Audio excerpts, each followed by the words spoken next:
es un espectro de trastornos donde hay bastante heterogeneidad clínica. ¿A qué me refiero con eso? Es que no todos los pacientes presentan la misma sintomatología. Por ejemplo, chicos, ¿no? Cuando uno experimenta de repente una gastritis, la mayoría de los pacientes tienen dolor epigástrico urente, ¿no es cierto? En la esquizofrenia no sucede eso. Lo que pasa. Entonces, no todos van a experimentar la misma característica de síntomas. Pues eso hace un cuadro que sea peculiar. ¿Por qué? Porque cada paciente va a ser único y probablemente cada paciente no va a responder al mismo tratamiento. Por eso tenemos una gama de antipsicóticos, ya un grupo importante de antipsicóticos. Y algo también importante que yo quiero que recuerden, y esto nos trae a colación, digamos, la epidemiología psiquiátrica, es que la prevalencia de la esquizofrenia es del 1%. Y esa prevalencia sigue siendo la misma desde el primer estudio epidemiológico que se hizo por el National Institute of Mental Health de Estados Unidos, y sigue siendo el mismo, 1%, hasta ahora. Se van a dar cuenta de eso. ¿Sí? Eso es algo importante a tener en cuenta. ¿Y por qué es importante, chicos? No porque de la hospitalización, si uno ve un servicio de hospitalización de psiquiatría, más del 50% de pacientes que están hospitalizados tienen el diagnóstico de esquizofrenia. Recuerden, por favor, eso. Entonces, va a ser un cuadro donde ustedes probablemente cuando trabajen en el primer nivel de atención, o como médicos, médicas generales, o la especialidad que escojan, van a tratar a un paciente con esquizofrenia. Y lo que vamos a pretender con la clase es desmitificar el hecho de que un paciente con esquizofrenia es violento o es agresivo. ¿Ya? Correcto. Entonces, miren, son frases de Eugene Bleuler que dicen, ¿no? Traídas de Eugene Bleuler, que es el psiquiatra que acuña el término de esquizofrenia. No logra que mi hermano coma, cree que la comida está envenenada. Necesito que me miren el cerebro, que encuentren el transmisor y que me lo quiten. Con el tiempo, y esto quiero que lo analicemos un poquito, se van a dar cuenta. Con el tiempo y los años, el individuo se vuelve tan perezoso en su vida pública que ni siquiera es ya capaz de escribir. En este tipo de hoja de papel, uno puede apretujar muchas letras si se es cuidadoso de no salirse por una orilla cuadrada. Con un tiempo tan agradable, uno debería ser capaz de dar un paseo por el bosque. No solo, naturalmente, sino acompañado de una joven. Al final del año siempre se presenta la contabilidad anual. El sol está ahora en el cielo, aunque aún no son las 10 en punto. ¿Qué es lo que les llama la atención de este último párrafo? Si bien es cierto, la estructura de cada oración separada tiene una estructura gramatical, respeta la sintaxis y la gramática. Pero ¿hay relación entre oración y oración? No. No hay relación entre oración y oración. Y acá hay algunas alumnas que son de mi grupo de prácticas y cuando hemos evaluado a un paciente con esquizofrenia al hacer el examen mental, no tenía ese pensamiento, nos decía algo y después iba a otra idea. Eso es clásico del pensamiento del paciente con esquizofrenia, que es el pensamiento disgregado o esquizofásico, ¿no es cierto? Hemos visto, chicas, con ustedes también al paciente cuando le hicimos el examen mental, decía una cosa que no tenía relación con la otra, ¿sí? Y estos son justamente escritos que da Eugene Bleuler. Vamos a tener un primer ejemplo. Miren, el señor P es un universitario de 19 años que está en segundo año de administración de empresas. Aunque le fue bien en el primer año, sus notas han empeorado mucho recientemente. Sus padres están preocupados porque apenas los llama y cuando lo hace parece distante y distraído. Cuentan sus padres que ya lo vieron cambiado cuando regresó a casa después de terminar el primer año.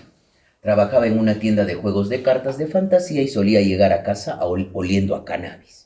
Lo convencieron de que fuera al psiquiatra, aunque al principio no quiso.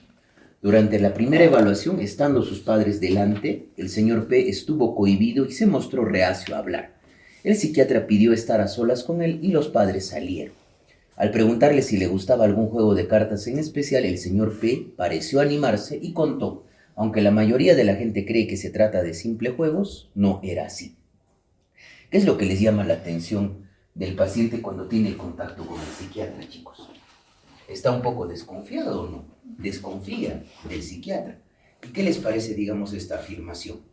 Aunque la mayoría de la gente cree que se trata de un simple un juego de cartas, no era así. Y otra cosa también que nos llama la atención es el consumo de cannabis. y dense cuenta, es varón y tiene 19 años, ¿sí? Seguimos con el ejemplo. Refirió que oía la voz de un gran hechicero que le contaba secretos y que la gente a su alrededor eran simples peones de un juego más amplio del bien contra el mal. El psiquiatra le preguntó cuánto tiempo hacía que se comunicaba con el gran hechicero y el paciente respondió que desde que el brujo había acudido a él el verano anterior, 7 meses antes de la evaluación, ¿sí?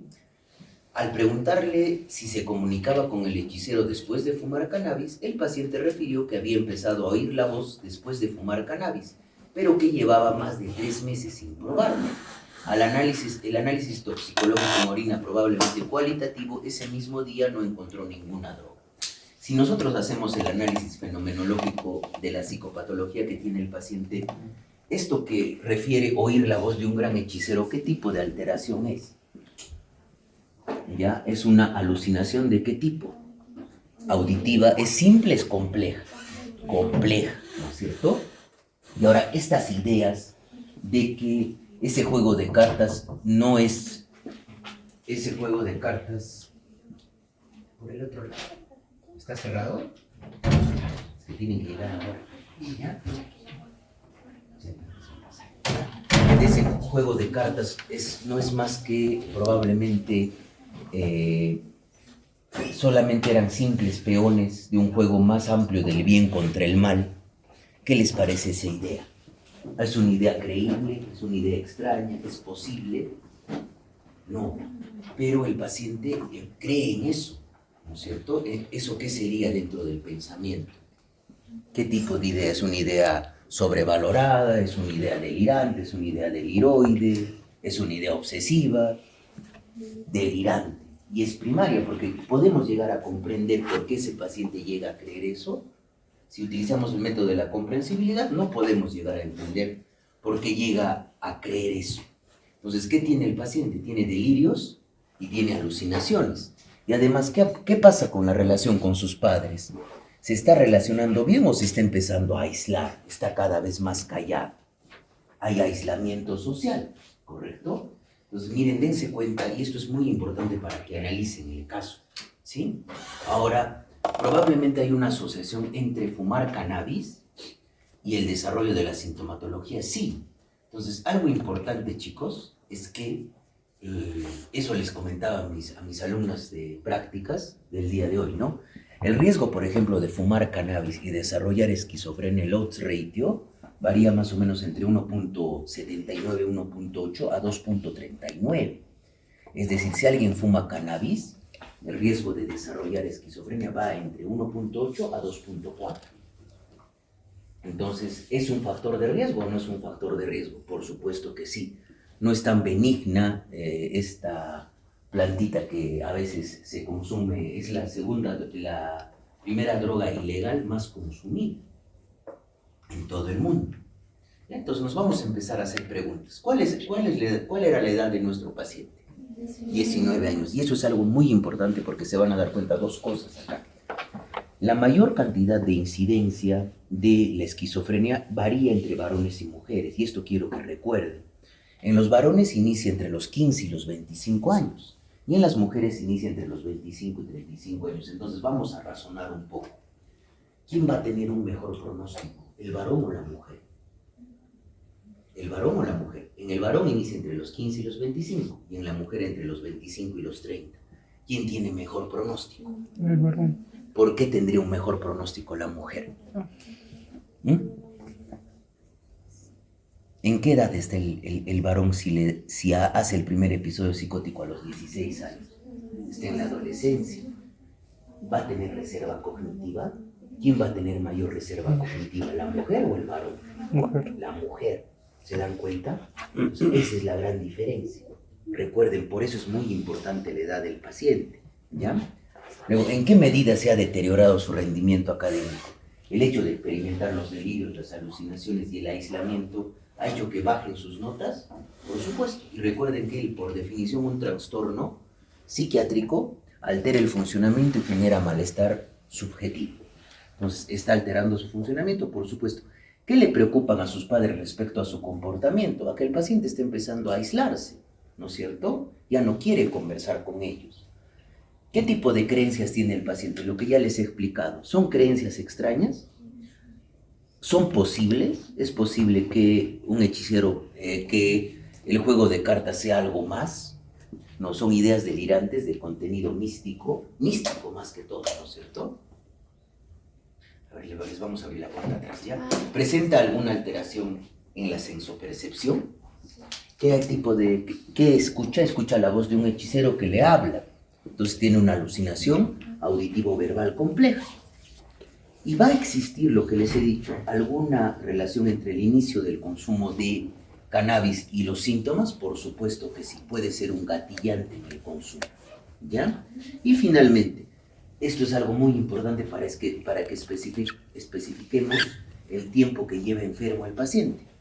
¿Cuánto tiempo ya lleva con la sintomatología?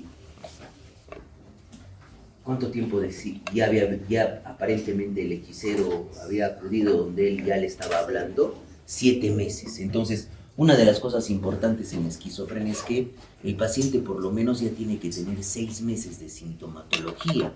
Y lo que yo quiero que recuerden es que la esquizofrenia, chicos, es un diagnóstico de exclusión. No hay un examen laboratorial que me permita hacer el diagnóstico definitivo. El diagnóstico se hace con la historia clínica y con el examen del estado mental. No hay otro método para hacer el diagnóstico de esquizofrenia. Por supuesto, tenemos que descartar que se deba a una enfermedad médica, que se deba a una intoxicación por sustancias. Entonces, ahora vamos a entender los conceptos claves del espectro de la esquizofrenia y la historia natural. ¿Correcto? Entonces, estos son los conceptos clave. Como les he dicho, chicos, es un grupo heterogéneo de trastornos dentro del espectro de la esquizofrenia que tiene etiologías también heterogéneas y el paciente también va a tener una presentación clínica diferente, los pacientes van a responder de una manera diferente al tratamiento y también su evolución en la enfermedad va a ser distinta de cada paciente, ¿correcto? Luego, el diagnóstico, como les he dicho, se hace en función de la entrevista clínica psiquiátrica y la historia clínica psiquiátrica. No hay un examen auxiliar, sea laboratorial o imagenológico, que me haga el diagnóstico definitivo de esquizofrenia, ¿sí? Y el diagnóstico, como les decía, se realiza por exclusión. Entonces, suele empezar aproximadamente a los 25 años.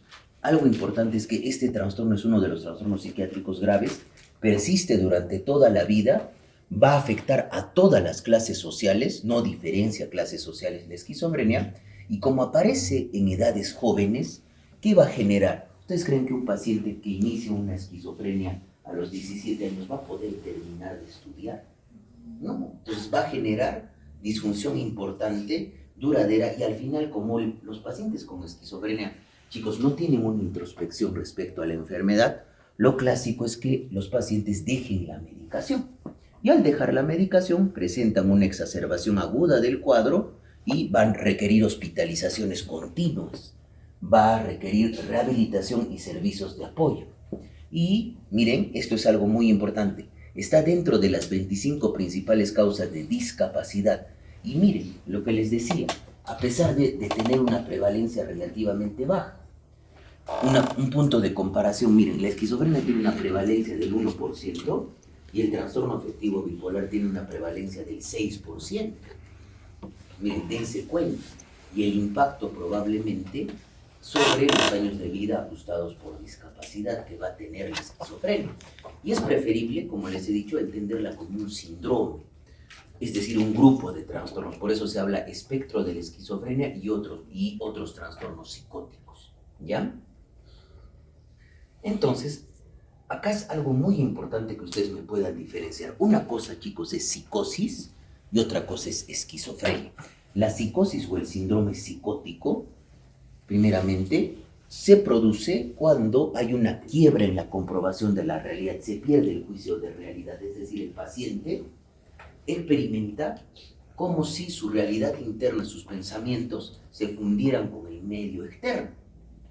Entonces va a haber experiencias sensoriales inusuales que pueden ser alucinaciones y además el paciente con una psicosis puede tener creencias no aceptadas por la mayoría de su grupo social, es decir, ideas delirantes, ¿correcto?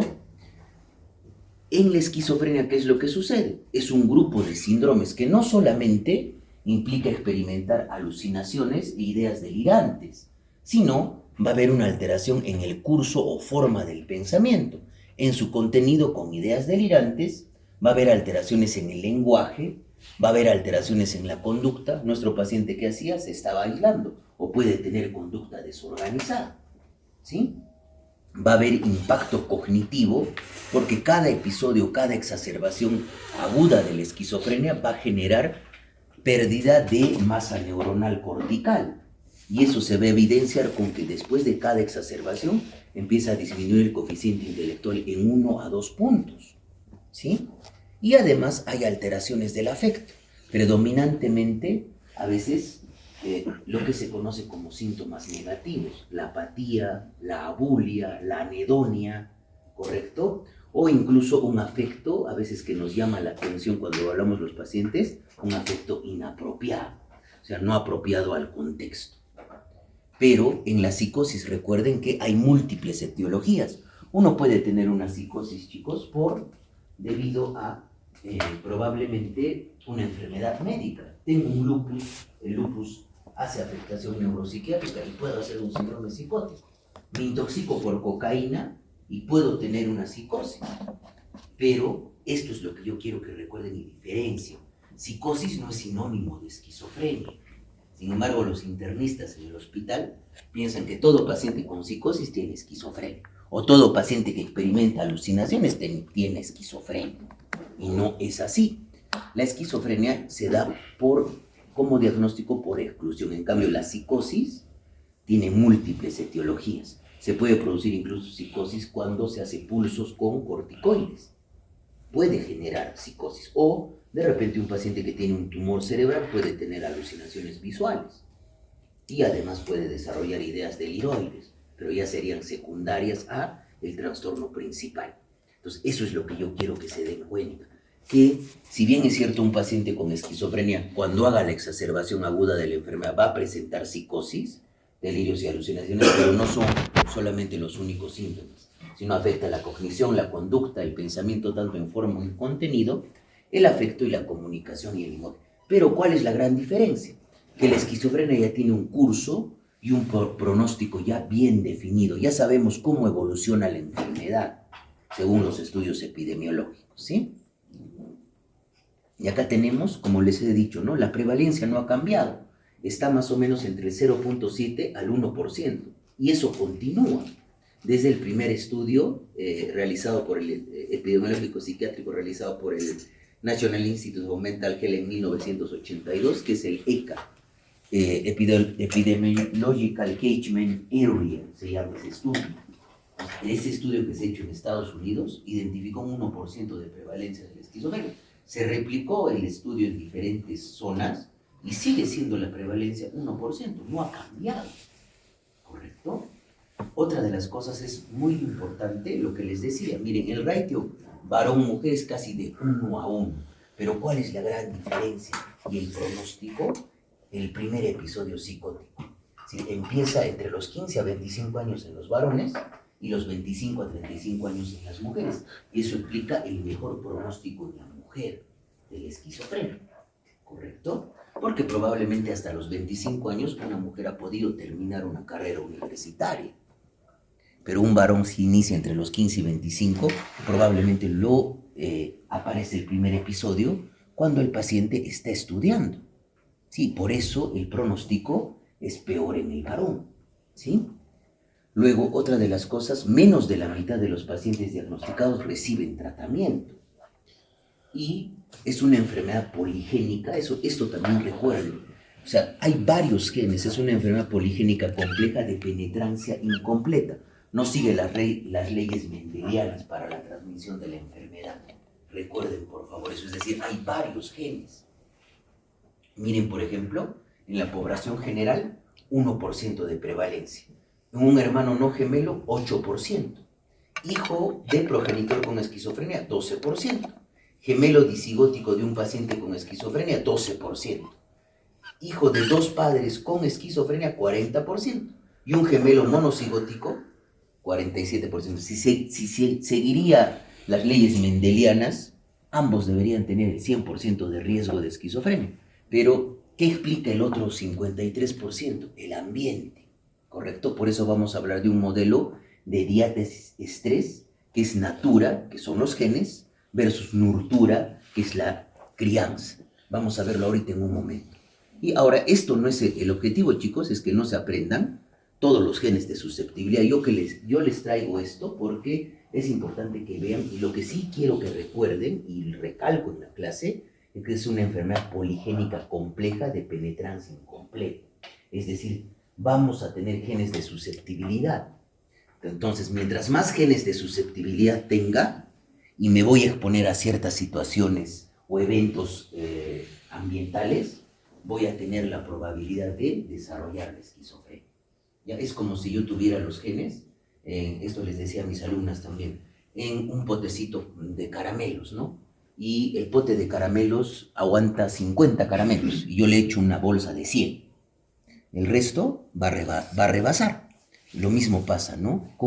Por ser una enfermedad poligénica. Y miren la cantidad de genes que hay identificados para el desarrollo de esquizofrenia. Yo no les voy a preguntar, ¿no? El gen tal que desarrolla eso, no es su función de ustedes aprender eso, pero lo que sí tienen que saber es que hay una gran cantidad de genes que tienen que ver con la neurotransmisión dopaminérgica, que tienen que ver con la migración neuronal, que tienen que ver con los receptores de serotonina, que tienen que ver también con los receptores de, miren, la neuroregulina, tiene que ver con la expresión del receptor NMDA y la neurotransmisión glutamatérgica. Y recordemos, ¿no es cierto?, ¿cuál es el principal transmisor inhibidor del sistema nervioso central? A ver. Muy bien, GABA. ¿Y cuál es el principal neurotransmisor excitador? Acetilcolina. No. Glutamato, ¿ya? Entonces, hay una alteración ahí, por ejemplo, en el glutamato. Entonces, miren, dense cuenta, ¿no? Hay varios genes. Está el DIX1, que es el disruptor de esquizofrenia, los genes asociados a los receptores de dopamina, los genes asociados a los receptores de serotonina, y uno de los genes asociado a una apolipoproteína, la apolipoproteína E, que está asociado ¿con qué? Con factor de riesgo de enfermedad de Alzheimer.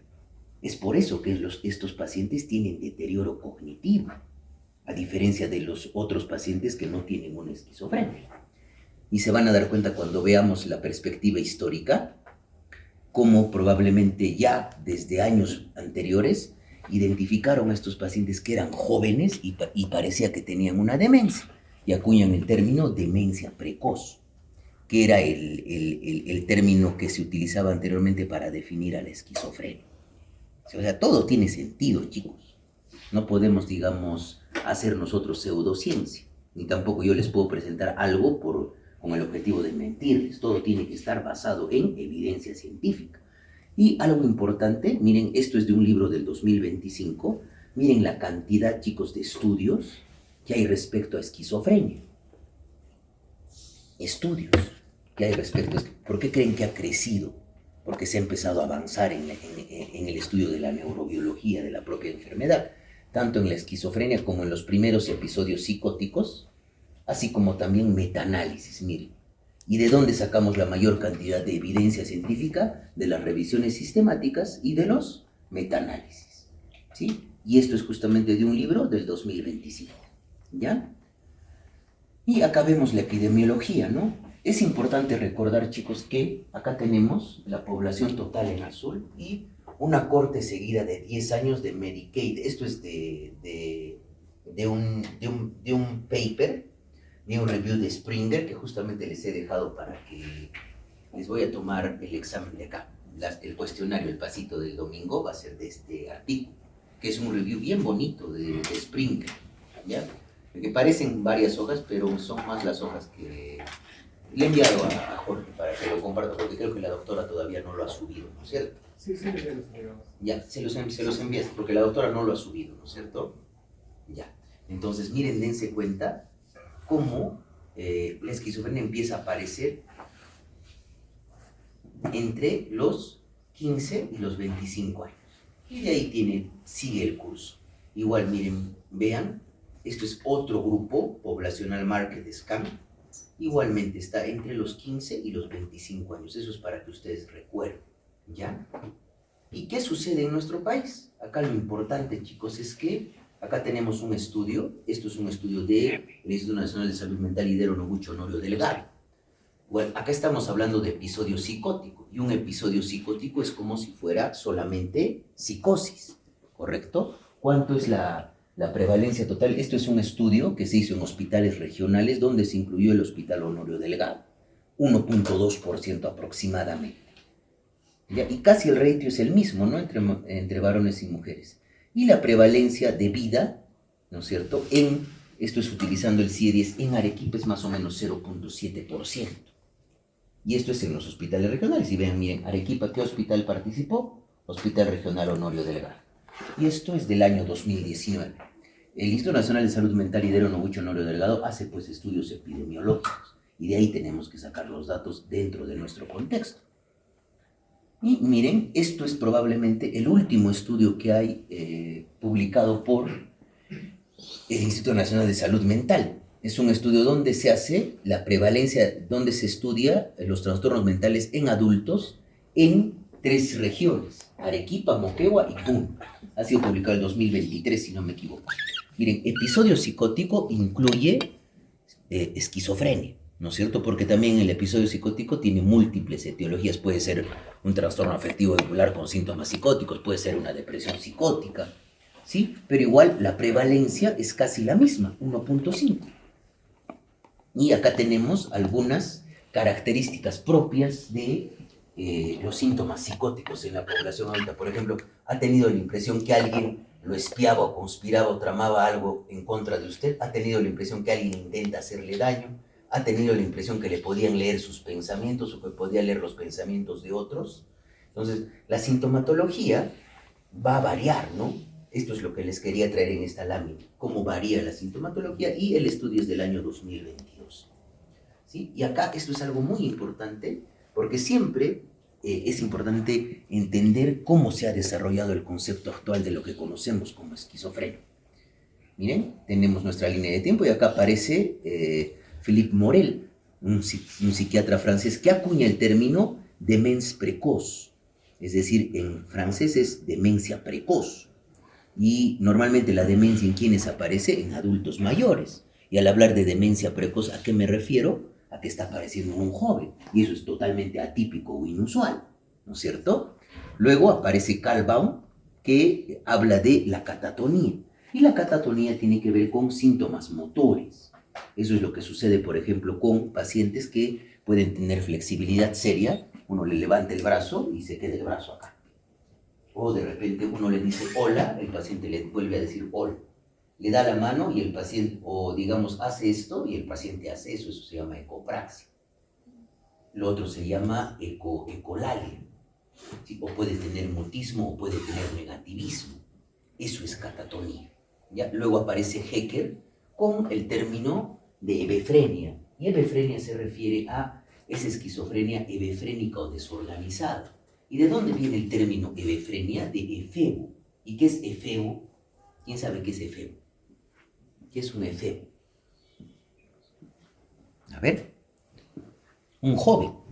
Y es justamente para describir esa esquizofrenia que aparece en el varón de manera muy temprana y es con muy mal pronóstico. ¿Ya? De ahí viene hebefrenia. De ahí aparece el genio muniqués Kraepelin, que distingue justamente las 2 grandes enfermedades mentales que nosotros tratamos, ¿no? Uno habla de la demencia precoz, concepto actual que es esquizofrenia, y habla de la psicosis maníaco-depresiva, concepto actual del trastorno afectivo bipolar.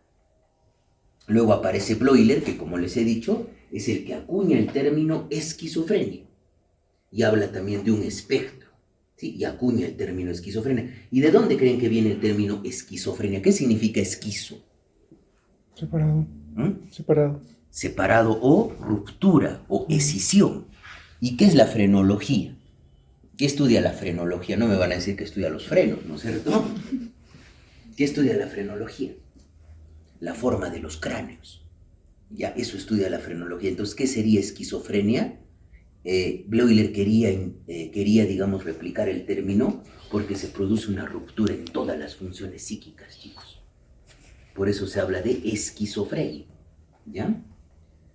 Casañin habla del trastorno esquizoafectivo y finalmente el discípulo de Jaspers, Schneider, habla de los síntomas de primer rango de Schneider. Síntomas que en un paciente que tiene un nivel de conciencia normal nos hacen pensar que puede tener esquizofrenia.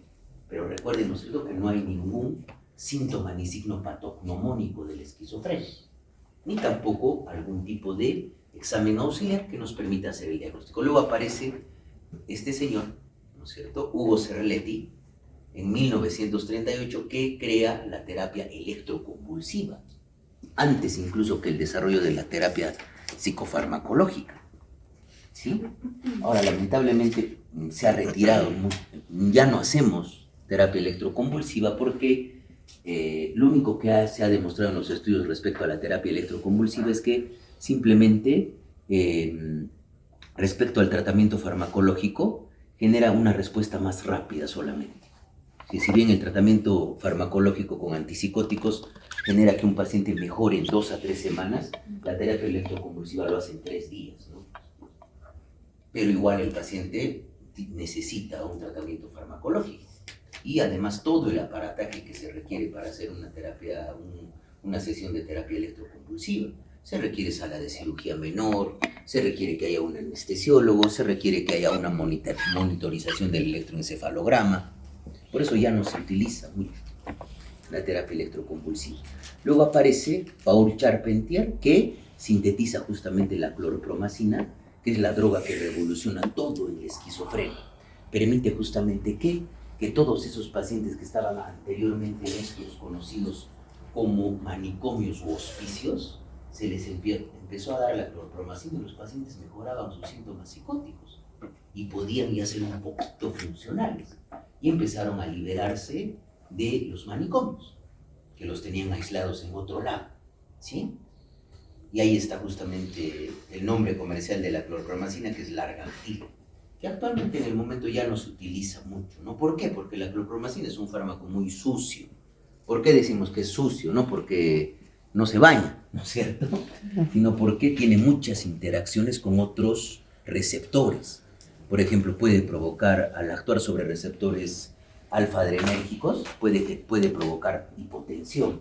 Al actuar sobre receptores muscarínicos, puede generar estreñimiento, puede generar visión borrosa.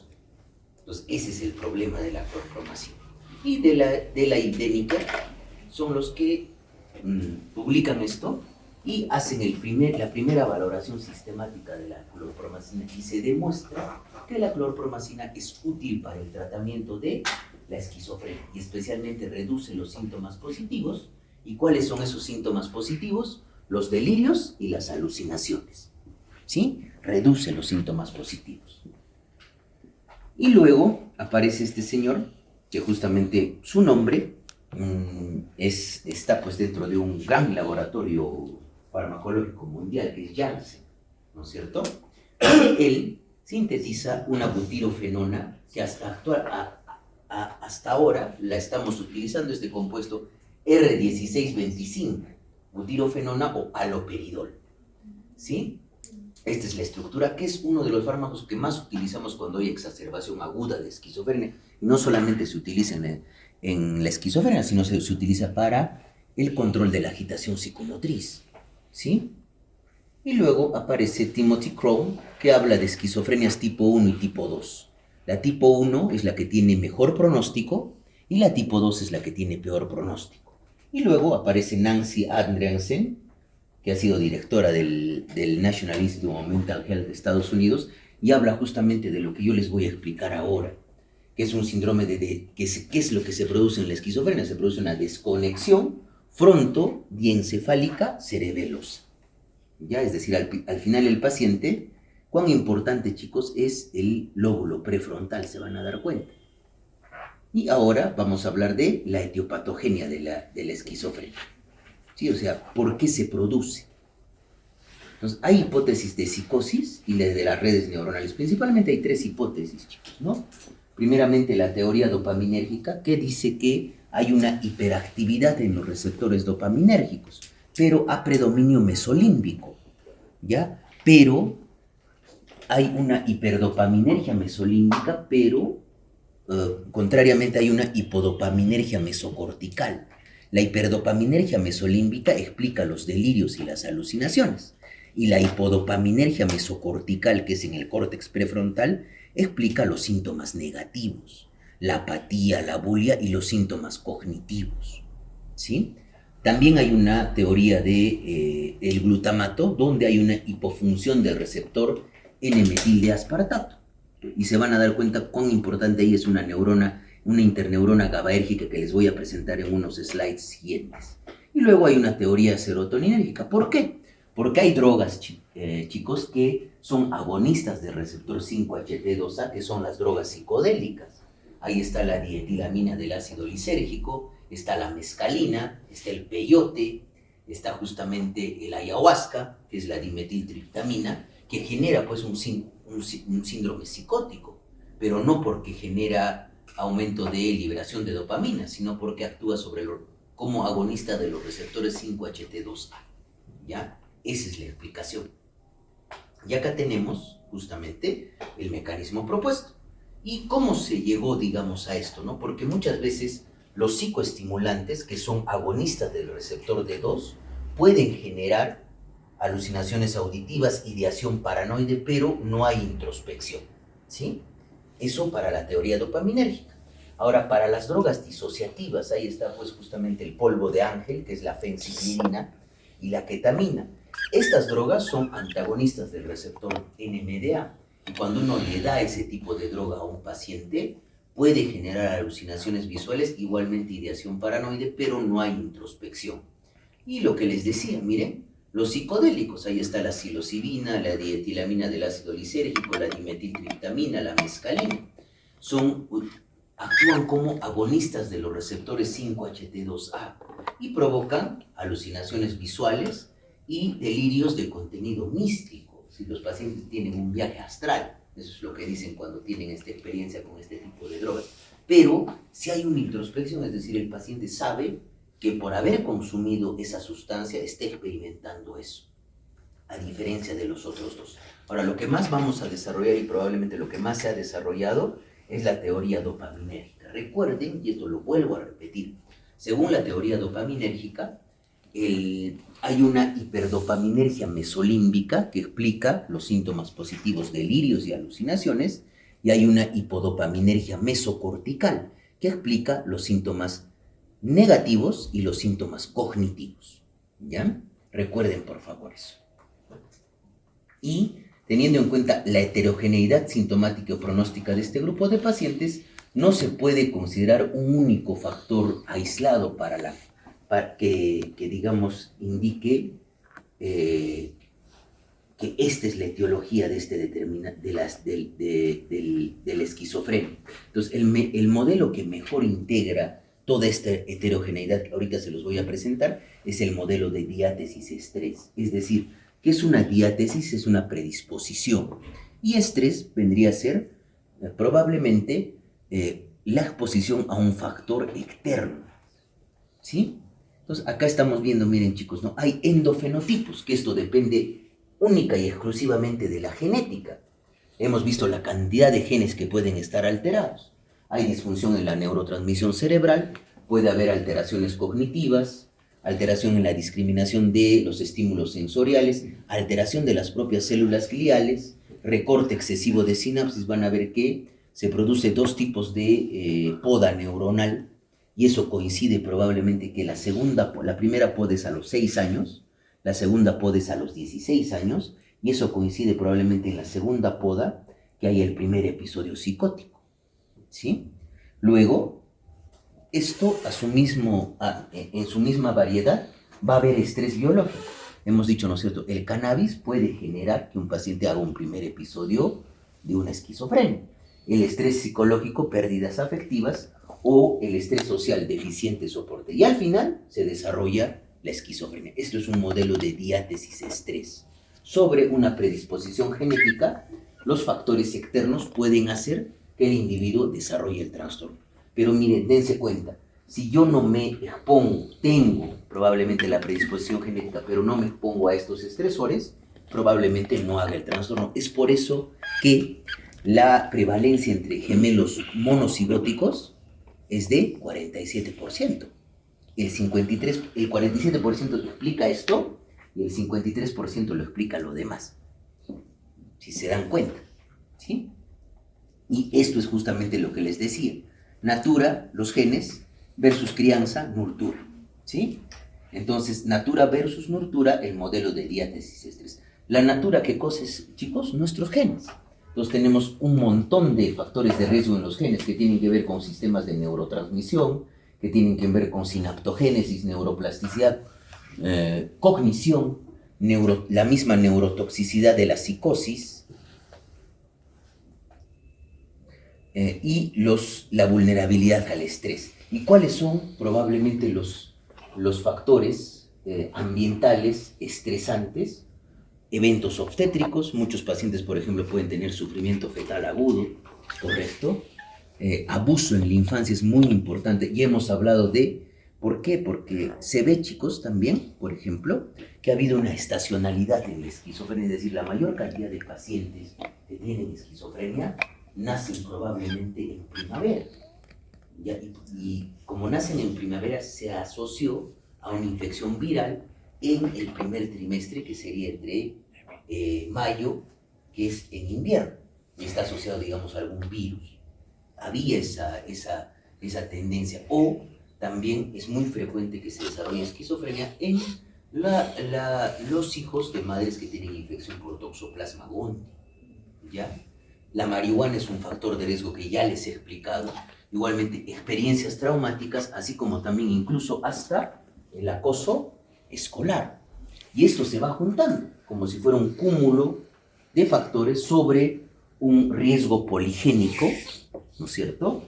Va a afectar el cerebro, va a generar un síndrome de desconexión, que hemos dicho que ya decía Andreansen, una latencia de respuesta prolongada, alteraciones en la plasticidad y la conectividad de la sinapsis.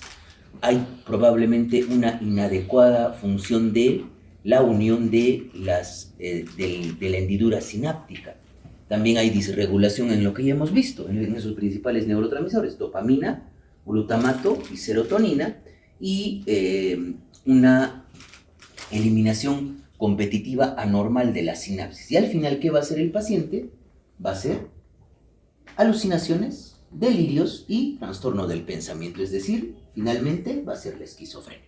Entonces dense cuenta cómo este es el modelo de diátesis estrés que probablemente explica de mejor manera el desarrollo de una esquizofrenia, por favor. ¿Sí? Ha quedado entendido, ¿no es cierto? ¿Ya?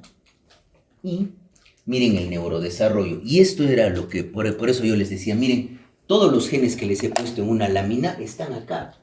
El gen de la dopamina aminoxidasa, de las neuroregulinas, de las disbindinas, aquí está el DIX, que permite que se produzca la migración neuronal hacia el córtex, ¿correcto? ¿Y qué pasa cuando uno de estos genes está alterado? No va a migrar la neurona de manera normal. Y entonces, finalmente, acá tenemos la eliminación competitiva de la sinapsis, es decir, en dos etapas de la vida, en todos nosotros nos ha pasado esto, más o menos entre los 6 años y luego a los 16 años se produce 2 podas sinápticas, es decir, vienen los macrófagos y empiezan a eliminar las neuronas redundantes que ya no se necesitan, ¿correcto? Y eso coincide, como les decía, ¿no?, con el desarrollo del primer episodio psicótico aproximadamente entre los 15 y 25 años en los varones, ¿sí? Es por eso que es importante tener en cuenta los genes acá, ¿sí? Diferenciación, sinaptogénesis. Y acá tenemos, bajo la evidencia actual, lo que ya les he explicado, ¿no? Son 3 sistemas de neurotransmisión que están implicados en el desarrollo de la psicosis como síndrome dentro del espectro de la esquizofrenia. Ya hemos hablado de la teoría dopaminérgica, de la teoría glutamatérgica y de la teoría serotoninérgica. Y ya les he explicado por qué se produce justamente esto. ¿Y por qué es importante esto, por ejemplo, chicos? ¿no? Nosotros sabemos que un paciente con Parkinson tiene pérdida de neuronas dopaminérgicas en la sustancia negra, ¿no es cierto? Y cuando yo le voy a dar un medicamento antagonista de los receptores D2, voy a empeorar el parkinsonismo. Entonces, ¿qué se desarrolló? Se desarrolló un fármaco que utilice este mecanismo de acción para disminuir la psicosis en la enfermedad de Parkinson. ¿Y qué fármaco es? Es decir, es un antagonista del receptor 5-HT2A, que es la pimavanserina, por ejemplo, ¿ya? Recuerden eso. Entonces, como ha habido tantos estudios como les he presentado, entonces hay más targets o dianas farmacológicas para poder tratar a estos pacientes. ¿Sí? Y acá tenemos las vías dopaminérgicas para explicar la teoría dopaminérgica. Tenemos una vía dopaminérgica mesolímbica, ¿no es cierto?, que es justamente la B, que va desde el área tegmental ventral hacia el núcleo, que tiene que ver también con la vía de la recompensa, ¿no es cierto?, hacia el núcleo accumbens.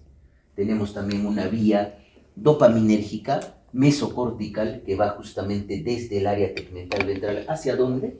Hacia el córtex prefrontal dorsolateral y hacia el córtex prefrontal ventromedial. Entonces, si nosotros recordamos, en esta área, en esta vía mesocortical, hay hipodopaminergia. Entonces va a haber menor funcionamiento ejecutivo, va a haber alteraciones cognitivas, así como también síntomas negativos, apatía, abulia, anedonia, ¿sí? Luego, otra vía que también es una de las vías dopaminérgicas es la vía nigroestriada, que va justamente desde el área tegmental ventral o desde la sustancia negra hacia el cuerpo estriado, ¿sí? Hacia el cuerpo estriado. Y la otra vía es la vía tuberoinfundibular, que tiene que ver con la secreción de prolactina, que va desde el hipotálamo hacia la hipófisis. Estas son las vías de transmisión dopaminérgica, chicos. Y acá tenemos las vías de transmisión glutamatérgica. Entonces, ¿por qué es importante esta interneurona que está en moradito? Porque esta es una interneurona GABAérgica. Una interneurona GABAérgica que hace, inhibe la excitación. Es decir, va a controlar a estas neuronas glutamatérgicas. Entonces, cuando esta interneurona GABAérgica se pierde el freno del glutamato.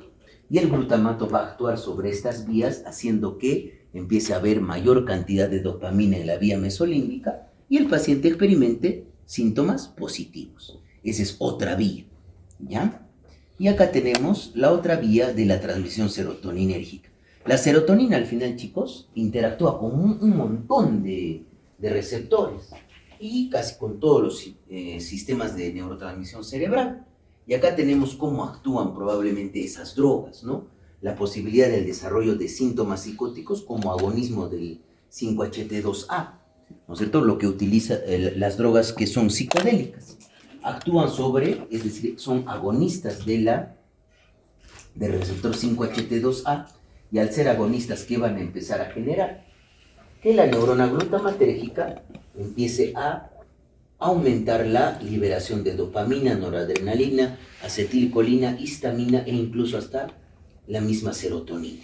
Y por eso va a explicar los síntomas positivos, delirios y alucinaciones. ¿Y qué es mejor? ¿Qué podemos utilizar para entender mejor la esquizofrenia? Entenderla como si tuviera dominios sintomáticos y cada dominio está asociado con un determinado circuito cerebral. Miren, por ejemplo, los síntomas positivos ya hemos dicho que están asociados con la hiperdopaminergia mesolímbica. Los síntomas negativos están asociados con la hipodopaminergia mesocortical. Ahí está, mesocortical, así como también con los circuitos de recompensa y el núcleo accumbens.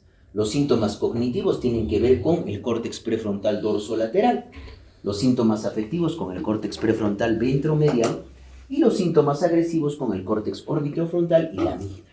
Entonces, es importante recordar esto. Entonces, ¿por qué era importante recordar las vías que les he explicado? ¿Sí? Es como si fuera un puzzle o un rompecabezas. ¿Sí? Entonces, y acá tenemos la vía dopaminérgica mesolímbica, que también tiene que ver con la vía de la recompensa. Es decir, cada vez que nosotros tenemos motivación, por ejemplo, acá están viendo, ¿no es cierto?, que quiere la zanahoria y busca la zanahoria, y después experimenta recompensa de haber obtenido la zanahoria. Pero ¿qué pasa, por ejemplo, cuando nosotros utilizamos una droga? Eso genera justamente también placer, porque al final actúa sobre el circuito de recompensa y genera justamente el subidón asociado a la droga. Drug induced high, ¿no? ¿Y qué pasa justamente en la esquizofrenia? Esta vía mesolímbica, chicos, que comparte también el circuito de recompensa, hay hiperdopaminergia, y es hiperdopaminergia que genera los síntomas positivos. Los delirios, que serían los marcianos dentro de la cabecita del paciente, y las alucinaciones, ahí están viendo un marciano que le está hablando al oído al paciente. ¿Sí? Estos cuadritos son bien interesantes para poder entender y bien didácticos. ¿Sí? ¿Y qué pasa en la vía mesolímbica? Entonces, como en algunos pacientes esta vía mesolímbica, que tiene que ver con el núcleo accumbens, está asociada, digamos, con síntomas, no es digamos, bien activada en los pacientes con esquizofrenia. Y es por eso que pueden experimentar síntomas afectivos, síntomas negativos, anedonia, apatía o pérdida de energía. ¿No? Y vamos a hablar de la hiperdopaminergia mesolímbica. ¿Qué pasa con la hiperdopaminergia mesolímbica? Se empieza a liberar mayor cantidad de dopamina, y esa dopamina, ¿qué va a hacer en esa vía? Va a generar que el paciente pueda tener impulsividad. Un paciente, por ejemplo, yo recuerdo muy bien una paciente mujer de 26 años, agarró y se cortó el pelo. Una conducta desorganizada, impulsiva. O, si ustedes no recuerdan, una paciente probablemente que tenía esquizofrenia, fue a la Plaza de Armas de nuestra ciudad, se quita la ropa y se lanza a la pileta. ¿Ya? Esas son conductas impulsivas. Puede explicar también la agitación, la violencia, la agresión, la hostilidad y los síntomas positivos que les decía. Pues esa es la hiperdopaminergia mesolímbica. ¿Sí? Y acá hablamos de la hipodopaminergia mesocortical. ¿Qué es lo que pasa? Acá ya no se secreta dopamina. Y ese poco de dopamina actúa un poquito, pero ¿qué va a tener el paciente al tener una hipodopaminergia mesocortical? Síntomas cognitivos, síntomas negativos y síntomas afectivos. ¿Y qué creen que va a pasar cuando yo utilizo un antagonista dopaminérgico puro, como el haloperidol? ¿Qué creen que va a hacer con esta vía? La va a inhibir más. El paciente va a tener lo que se conoce como disforia neuroléptica o síndrome deficitario, es decir, lo aplana más el antipsicótico por estas características. ¿Sí? ¿Listo? Y acá ya hemos dicho nosotros que las otras dos vías, que es la vía nigrostriada, así como también la vía tuberoinfundibular, estaban normales, ¿no es cierto? Pero ¿por qué tenemos que recordar estas vías? Porque cuando utilicemos los medicamentos, probablemente en la vía tuberoinfundibular vamos a tener como efecto adverso hiperprolactinemia, y en la vía nigrostriada vamos a tener como efecto adverso los síntomas extrapiramidales o el parkinsonismo inducido por neurolépticos o antipsicóticos. Eso explican las vías, es por eso muy importante recordar esas vías. Y lo que les decía de esta interneurona GABAérgica, esto es lo normal, ¿no es cierto? Que esta interneurona GABAérgica, la que está en moradito, haga que esta neurona en rojo, que es glutamatérgica, no estimule a nivel del área tegmental ventral a que se libere dopamina, es como si fuera un freno. Pero ¿qué pasa en la esquizofrenia? Se pierden, miren chicos, se pierde esta interneurona GABAérgica y libera la neurona glutamatérgica. Y la neurona glutamatérgica está hiperactivada, empieza a liberar más glutamato, y este glutamato hace que se libere dopamina en la vía mesolímbica. ¿Y qué genera? Síntomas positivos. Entonces, esa es otra vía para poder utilizar fármacos que no sean exclusivamente antagonistas del receptor D2 como antipsicóticos. ¿Sí? Y acá vemos lo que les estoy explicando. Miren, dense cuenta, área tegmental ventral, se perdió la interneurona GABAérgica y esta neurona glutamatérgica hay probablemente mayor capacidad de función y hace que se presente la sintomatología positiva. Pues acá tenemos eso, ¿no? Ahora tenemos justamente lo que les explicaba respecto a las drogas psicodélicas. como una droga psicodélica que son alucinógenos, el LSD, la psilocibina, la mescalina, que al ser un agonista de los receptores 5-HT2A, ¿qué van a hacer? Van a activar la neurona glutamatérgica que va al área tegmental ventral, y esta neurona glutamatérgica, al liberar glutamato en el área tegmental ventral, va a hacer que se libere más dopamina hacia el cuerpo estriado. Entonces, el paciente va a experimentar ideas delirantes y alucinaciones auditivas, ¿correcto? Y al tener una conexión al córtex visual, puede experimentar alucinaciones visuales. Una vía diferente para generar psicosis. ¿Se dan cuenta? El agonismo del receptor 5-HT2A. Y la poda sináptica, lo que les decía, entonces hay dos momentos de poda sináptica, chicos, ¿no? La primera, que se produce alrededor de los 6 años. Poda significa que el sistema inmunitario empieza a marcar las sinapsis que no son ya útiles, sino pues sería redundante en el cerebro una sinapsis que ya no sirve, ¿sí? Entonces el sistema inmunitario marca esas sinapsis y las elimina. Primero a los 6 años y luego a los 16 años, ¿sí? Entonces miren la población control y los pacientes con esquizofrenia. Se produce una excesiva poda sináptica. Y eso, como les digo, existen lesiones neuronales desde periodos embrionarios, transformando sinapsis ineficientes a nivel del sistema límbico, ganglios basales, cerebelo, lóbulos parietales y frontales. Y miren lo que se produce, ¿no? Desde el nacimiento empieza a haber mayor arborización, es decir, empieza a haber mayor cantidad de sinapsis. Pero a los 6 años se produce la primera poda, y a los 16 años la segunda poda, y ya se queda con esa sinapsis de por vida. Pero ¿cuál va a ser el problema? De que un paciente con esquizofrenia, cada vez que tenga una exacerbación aguda de la enfermedad, ¿qué va a generar? Va a generar neurotoxicidad de la misma psicosis y va a generar que haya más pérdida neuronal progresivamente. Sí, recuerden esto vamos a hablar de las manifestaciones clínicas de la esquizofrenia. Entonces, ya tenemos claro que los síntomas positivos se producen por la hiperdopaminergia mesolímbica. Y los síntomas negativos, cognitivos y afectivos se producen por la hipodopaminergia mesocortical. Eso es lo que yo quiero que recuerden, por favor, ¿ya? Y no es difícil recordar eso, ¿no es cierto? Y eso les voy a preguntar en el examen. Les voy a poner un caso clínico. Probablemente el circuito de neurotransmisión dopaminérgica que está alterado en este paciente les puedo poner, por ejemplo, síntomas negativos. Entonces me identifican cuáles son los síntomas negativos, entonces me marcarán, ¿no es cierto? El circuito el circuito mesocortical dopaminérgico, ¿sí? Entonces, como ya les he dicho, y esto es probablemente, y miren, se van a dar cuenta y me van a dar razón, y yo quiero también su opinión. Bloiler es el que acuña el término de esquizofrenia y también indica que los síntomas de la esquizofrenia no son los delirios y las alucinaciones, los síntomas primarios, sino son justamente las 4 A's de Eugene Bloiler. Y esto, yo recuerdo mucho en un examen de residentado médico preguntar, ¿cuál de los siguientes es una de las 4 A's de Bloiler en la esquizofrenia? Entonces, Bloiler habla de que los síntomas primarios son esas 4 A's. Ambivalencia de A. Si ustedes han visto pacientes con esquizofrenia, muchas veces el paciente habla como si hablara entre lo positivo y lo negativo, entre lo bueno y lo malo. Siempre tiene esa ambivalencia.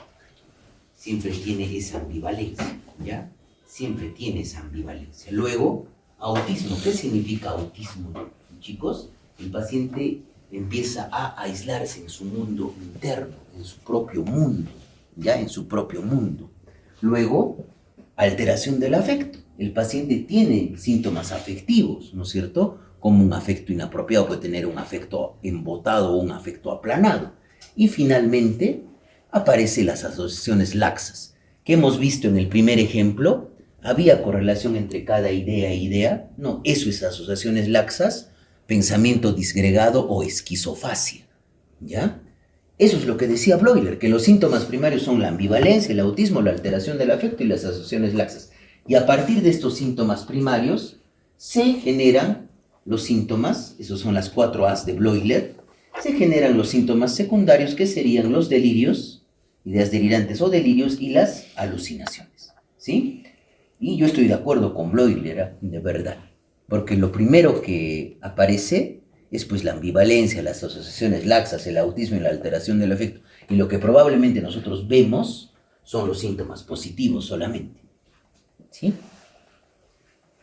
Y acá vamos a hablar de los síntomas de primer rango de Schneider en las manifestaciones clínicas. Los síntomas de primer rango de Schneider se van a dar cuenta, chicos, que están considerados dentro de todos los criterios diagnósticos de la esquizofrenia para la CIE-10. ¿Correcto? Entonces son síntomas que en un paciente con psicosis que no tiene compromiso de conciencia nos hacen pensar de que el paciente puede tener esquizofrenia. Pero si yo les pongo una pregunta, ¿los síntomas de primer rango de Schneider son patognomónicos de la esquizofrenia? Eso es totalmente falso, ¿sí? Entonces vamos a hablar primeramente de las alucinaciones auditivas. Clásicamente, ¿qué tipo de alucinaciones auditivas experimenta el paciente? Puede experimentar lo que se conoce del eco del pensamiento o pensamiento sonoro. El paciente escucha su propia voz o escucha sus propios pensamientos, como si se repitiera dentro de su cabeza. Eco o comentarios del pensamiento. Lo característico, chicos, es que el paciente puede tener alucinaciones auditivo-verbales, es decir, puede experimentar voces que discuten o dialogan entre sí, hablan entre ellos, ¿correcto? O probablemente muchas veces los pacientes pueden experimentar voces que comentan las acciones del paciente. Por ejemplo, el paciente puede experimentar y se levanta en la mañana y escucha una voz que le dice: se está levantando, está mirando a la ventana, se está poniendo sus medias. ¿Correcto? Es ese voces acerca del paciente. Y miren, acá tenemos un ejemplo. Un paciente varón de 24 años comunicó que oía voces que procedían de la sala de enfermería. Una voz ronca y profunda decía constantemente: GT es una maldita paradoja. Y otra, de tono más agudo, decía: sí que lo es, debería ser encerrado con llave. Una voz femenina interrumpía de vez en cuando diciendo: no lo es un hombre encantador. Son voces que discuten o dialogan entre sí. ¿Correcto? Eso es uno de los síntomas del primer rango de Schneider. Luego tenemos la pasividad del pensamiento. Y esto, con mis alumnas que hemos visto cuando hemos hecho examen mental, ¿qué nos decía el paciente? Que alguien le ponía ideas en su cabeza o quería controlar sus movimientos, ¿no es cierto?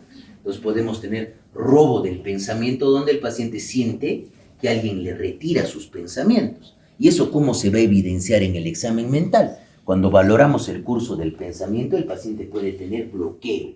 Está empezando a hablar y de repente de la nada ya no habla. Y ahí hay un bloqueo, ¿sí?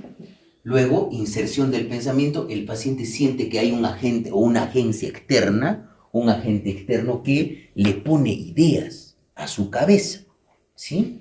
Luego, algo muy frecuente es que el paciente puede creer que otras personas pueden saber lo que él está pensando. Eso se llama transmisión o difusión del pensamiento, ¿sí? Transmisión del pensamiento o pensamiento compartido. Miren, dense cuenta, es otro ejemplo. Un estudiante de 21 años dijo: conforme pienso, mis pensamientos abandonan mi cabeza en una especie de teletipo mental.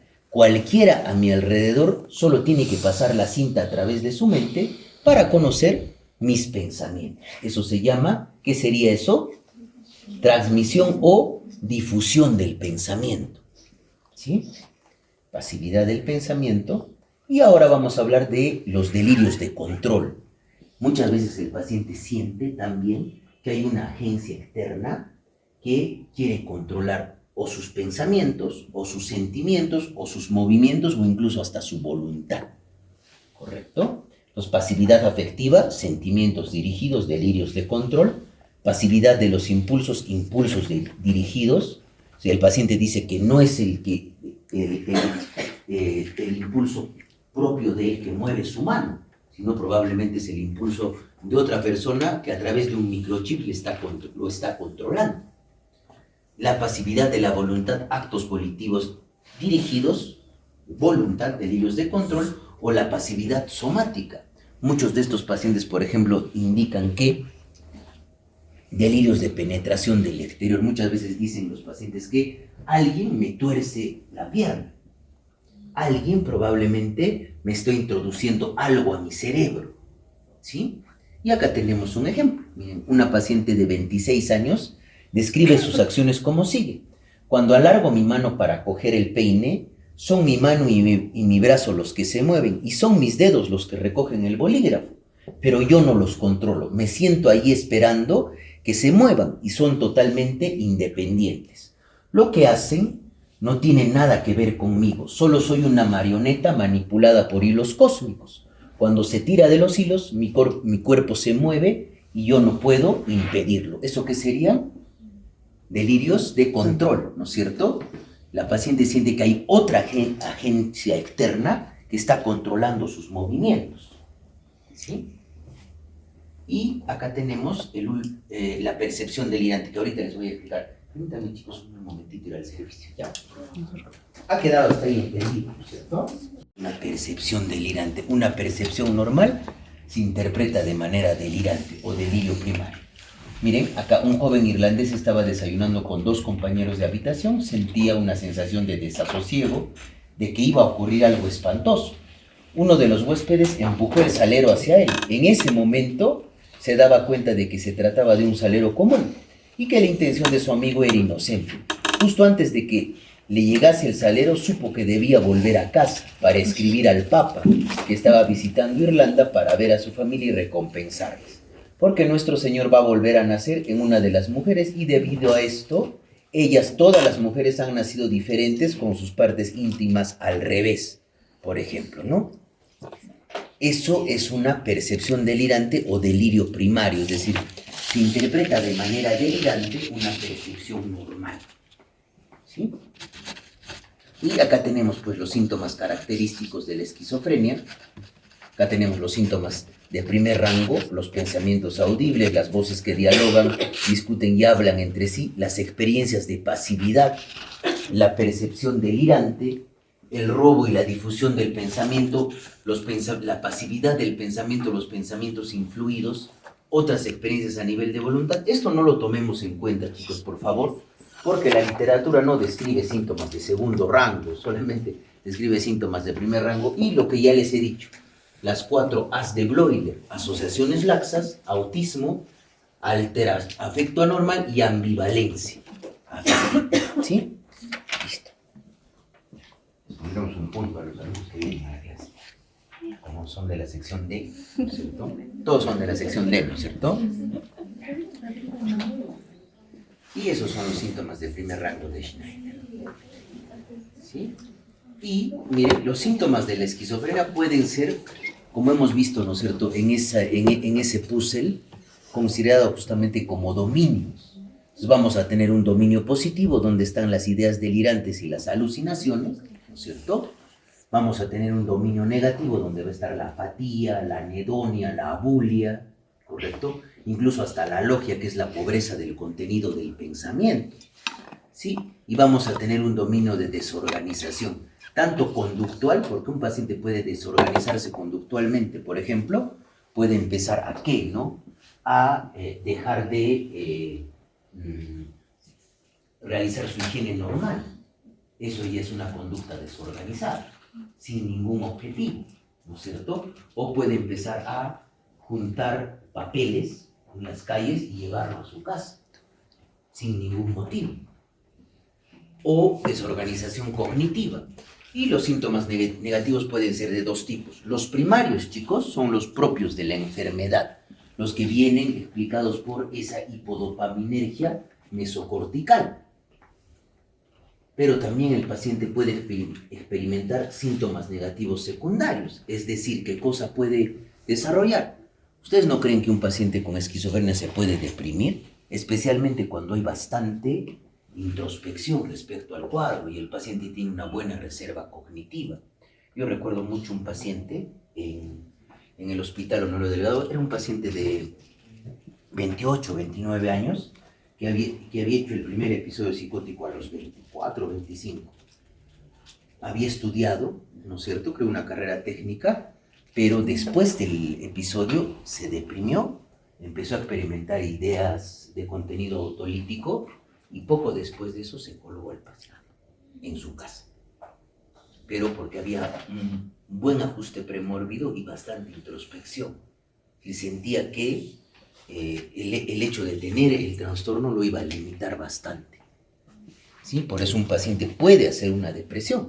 Y esos son justamente, los primarios son asociados al propio proceso de enfermedad y los secundarios están o asociados a los síntomas positivos, es decir, por ejemplo, un paciente puede experimentar alucinaciones auditivo-verbales complejas de contenido imperativo que le dicen no hables, no hables. Y el paciente está callado, sin expresividad facial. Puede parecer un síntoma negativo, pero es secundario, o pueden ser también efectos de los antipsicóticos, efectos adversos de la medicación.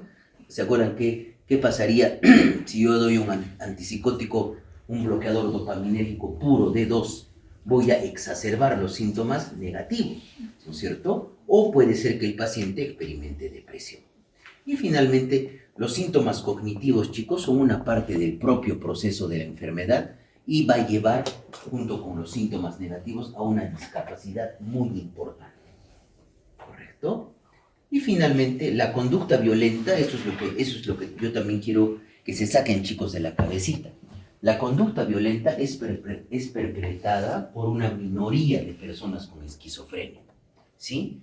Y están atribuidos directamente a los síntomas psicóticos per se, es decir, puede tener un paciente ideas delirantes de que alguien lo quiere agredir y que sus vecinos lo están haciendo, entonces va a poder agredir al vecino, pero guiado por las ideas delirantes, no que un paciente esquizofrénico, que tiene esquizofrenia, venga y de repente le mete un puñete a quien sea, sino está guiado por los síntomas psicóticos, ¿correcto? Y acá tenemos los síntomas. Y este cuadrito es justamente también del review que tienen que leer, ¿ya?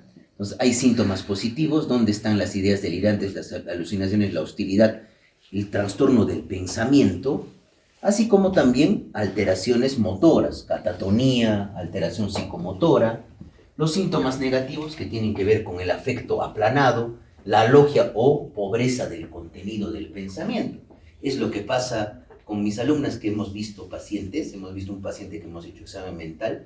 ¿Se acuerdan que ese paciente tenía pobreza del contenido del pensamiento? No, hablaba mucho, pero entendíamos algo de lo que decía, nada, ¿no es cierto? Eso es pobreza del contenido del pensamiento o alogia, ¿sí? Y los síntomas cognitivos, ¿no? La alteración ¿por qué? ¿Y por qué se producen los síntomas cognitivos? Porque afectan más que todo el córtex prefrontal, chicos. Se altera la función ejecutiva, la memoria de trabajo, la atención, la solución de problemas y cada episodio o cada exacerbación aguda de la esquizofrenia posteriormente genera una disminución en el coeficiente intelectual. Y ahora, ¿cómo vamos a entender el fenotipo de la esquizofrenia? Vamos a deconstruir el síndrome, ¿ya? La esquizofrenia está caracterizada por síntomas positivos que son delirios y alucinaciones y síntomas negativos que van a ser justamente la apatía, la anedonia, la bulia, el aplanamiento cognitivo o la disforia neuroléptica asociado al uso de medicamentos, ¿no? Entonces, acá están justamente los síntomas negativos. ¿Qué son los síntomas negativos? Y justamente esa clasificación entre síntomas positivos y síntomas negativos, chicos, se produjo justamente por un neurólogo. Los síntomas positivos serían la exacerbación de una función. Serían alucinaciones, ideas delirantes. Y los síntomas negativos serían la disminución de una función. Entonces, ¿qué síntomas negativos tenemos? Disminución de la comunicación, pobreza del contenido del pensamiento, alogia, donde el paciente hay una pobreza del discurso, habla muy poco o utiliza muy pocas palabras. Alteración, por ejemplo, del afecto, tenemos en el afecto embotado, donde el paciente tiene una gama de reactividad emocional muy disminuida. Otro de los síntomas negativos es el aislamiento social, ¿correcto? Otro de los síntomas negativos que se comparte probablemente con los cuadros afectivos es la disminución de la habilidad de experimentar placer, anedonia. Y otro de los síntomas negativos es la disminución en la motivación, que es la abulia, la falta de motivación o impulso motor para hacer cosas. Clásicamente estos pacientes, por ejemplo, que tienen más síntomas negativos, clásicamente, chicos, están en un servicio de psiquiatría y están sentados mirando y pasa la enfermera, le dicen, digamos, que vaya a tomar la medicación, se para, recibe su medicamento, no dice nada, regresa y se sienta. Recuerdo que ¿se acuerdan que vimos un paciente, chicas? Que les dije, este paciente tiene síntomas negativos. Al otro lado, ¿no es cierto? Ese paciente tiene síntomas negativos. ¿Y cuáles son los síntomas cognitivos? Van a tener que ver justamente con alteraciones en la capacidad de enfocar la atención, sostener la atención, la capacidad de solucionar problemas, por ejemplo, el desempeño, el aprendizaje secuencial, la fluencia verbal y la dificultad para resolver problemas, así como también para representar y mantener objetivos. Esos son los síntomas cognitivos. Entonces, lo que yo quiero que recuerden es que tanto los síntomas negativos como los síntomas cognitivos van a causar esa gran discapacidad en el paciente, esa alteración en el funcionamiento. ¿Sí? Y esto es lo que también les quería explicar. Miren, el curso natural de la esquizofrenia.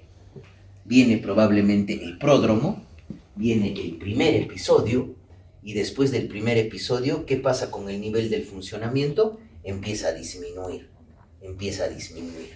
Y progresivamente después del primer episodio en el curso de la enfermedad, por característica propia de la esquizofrenia, no hay introspección, el paciente deja la medicación y nuevamente va a haber otro episodio.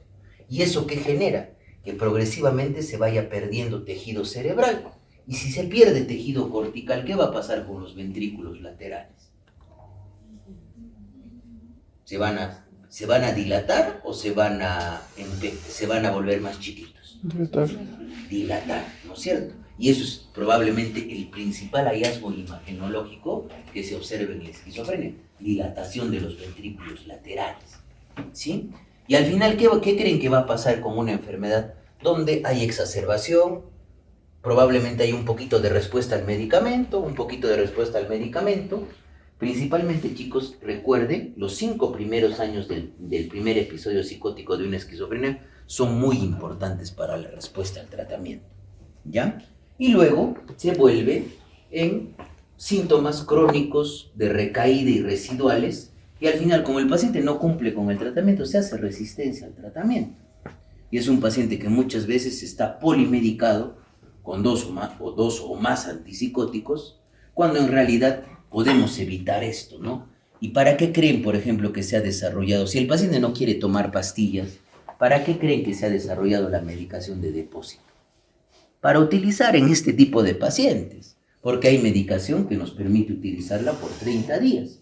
Le colocamos 2 ampollas y nos cubre los 30 días de efecto antipsicótico. Si el paciente no quiere tomar las pastillas, por la misma enfermedad, no tiene introspección, el paciente piensa que está bien. Entonces, miren, dense cuenta después del primer episodio. ¿Ya? Entonces, ¿cómo vamos a realizar el diagnóstico, chicos, no? Primero, tenemos que determinar si existe psicosis o no existe psicosis. ¿Correcto? Determinemos si existe psicosis. Entonces, muchas veces es incómodo. Yo no le voy a decir al paciente, señor, ¿usted escucha voces? No le voy a decir eso, ¿no? Tengo que normalizar la experiencia. Cuando yo pregunto por eso, le voy a decir, señor, últimamente ha tenido alguna experiencia extraña o rara que no puede explicar, como si estuviera soñando despierto, o de repente usted está viendo, oyendo o sintiendo cosas que otras personas no pueden ver, oír o sentir. ¿Le ha pasado últimamente eso? Es muy diferente a preguntar, señor, ¿usted escucha voces? ¿No es cierto? ¿Sí? Entonces, profundizar en el detalle de estas experiencias para caracterizar probablemente si si tienen esas características de los síntomas de primer rango de Schneider, ¿no? Esas alucinaciones de voces que dialogan o discuten entre sí o comentan las acciones del paciente. Luego, es la voz ajena al propio hilo del pensamiento, comprender también las creencias culturales de la persona, porque esto también va a permitir, si el paciente, por ejemplo, tiene una creencia que no se comparte con su cultura o su grupo cultural, ahí sí podríamos hablar de una idea delirante, pero si se comparte con su grupo cultural, eso ya no sería una idea delirante. Y acá les pongo un ejemplo, ¿no? Si la familia o grupo social piensa que los parientes muertos pueden hablarles, la experiencia podría no ser un delirio, ¿sí? Y evaluar el nivel de funcionamiento. ¿Cuánto ha impactado en el funcionamiento el desarrollo de la sintomatología? Y luego la relación, hay que descartar probablemente que esa sintomatología, esa psicosis que tiene en ese momento el paciente, sea inducida por el consumo de una sustancia psicoactiva, o si la persona se muestra paranoide, hay que preguntar, ¿no? Porque la mayoría de veces los pacientes tienen ideas delirantes de contenido paranoide o referencial, es decir, que las demás personas están hablando de él, ¿sí? Y hay que preguntarle al paciente, ¿por qué usted piensa que exactamente a usted lo están persiguiendo? Entonces, de esa manera, ¿qué hace? Nosotros tratamos de normalizar la experiencia del paciente y muchas veces el paciente nos dice, yo creo que es un complot de la CIA en contra mí. Entonces, confía el paciente en nosotros. Y vamos a ir con un ejemplo. A ver, ¿quién me puede leer el ejemplo, chicos? ¿Qué hice? A ver, ¿quién puede leer el ejemplo? ¿Quién va a leer? Pues la señora S. es una inmigrante de 42 años, recién llegada a Estados Unidos. Dice que dejó sus padres y su familia extensa por motivos políticos y económicos. Al no encontrar trabajo en su profesión, se mantenía trabajando como personal de limpieza en un hotel. Habitualmente amistosa, ha hecho algunas amistades en el trabajo y la iglesia. Echa de menos su vida anterior, sobre todo a la familia, pero espera poder traer a sus padres a Estados Unidos. En la iglesia se inscribió en un programa vocacional que ayuda a sus miembros a encontrar mejores trabajos. Estando en el programa, el pastor observó que la señora S. aparecía cada vez más desarreglada y distraída. Al preguntarle el motivo, se puso llorosa y descompuesta. Dijo que todo iba muy bien hasta que un hombre empezó a seguirla del trabajo a casa. Al principio no le dio importancia, pero ahora estaba segura de que pertenecía a la policía secreta de su país de origen. Se las había arreglado para colocar micrófonos en su apartamento y le había puesto un microchip de seguimiento en la comida, cuyo sabor nota al comer. ¿Ya? A ver, ¿qué está experimentando la paciente? ¿Qué síntomas tiene? ¿Tiene alucinaciones? ¿Qué tipo de alucinaciones son? Sentir el sabor. No, no son visuales. ¿Qué tipo de alucinación? Sentir el sabor metálico. ¿Qué alucinación? Es alucinación gustativa, ¿no es cierto?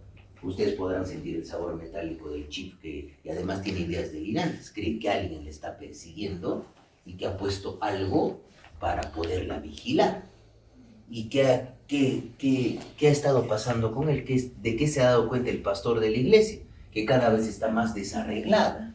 Está habiendo descuido de higiene y aseo personal. Entonces, continuamos, por favor. Miren. Al preguntarle por qué alguien se tomaría la molestia de seguirla, susurró de que era la heredera legítima al trono y que aquel hombre debía impedirle acceder a él. El pastor le sugirió que hablara con alguien y le consiguió cita con un psiquiatra. Durante la entrevista, el psiquiatra observa que la señora S. está preocupada y mira reiteradamente por la ventana.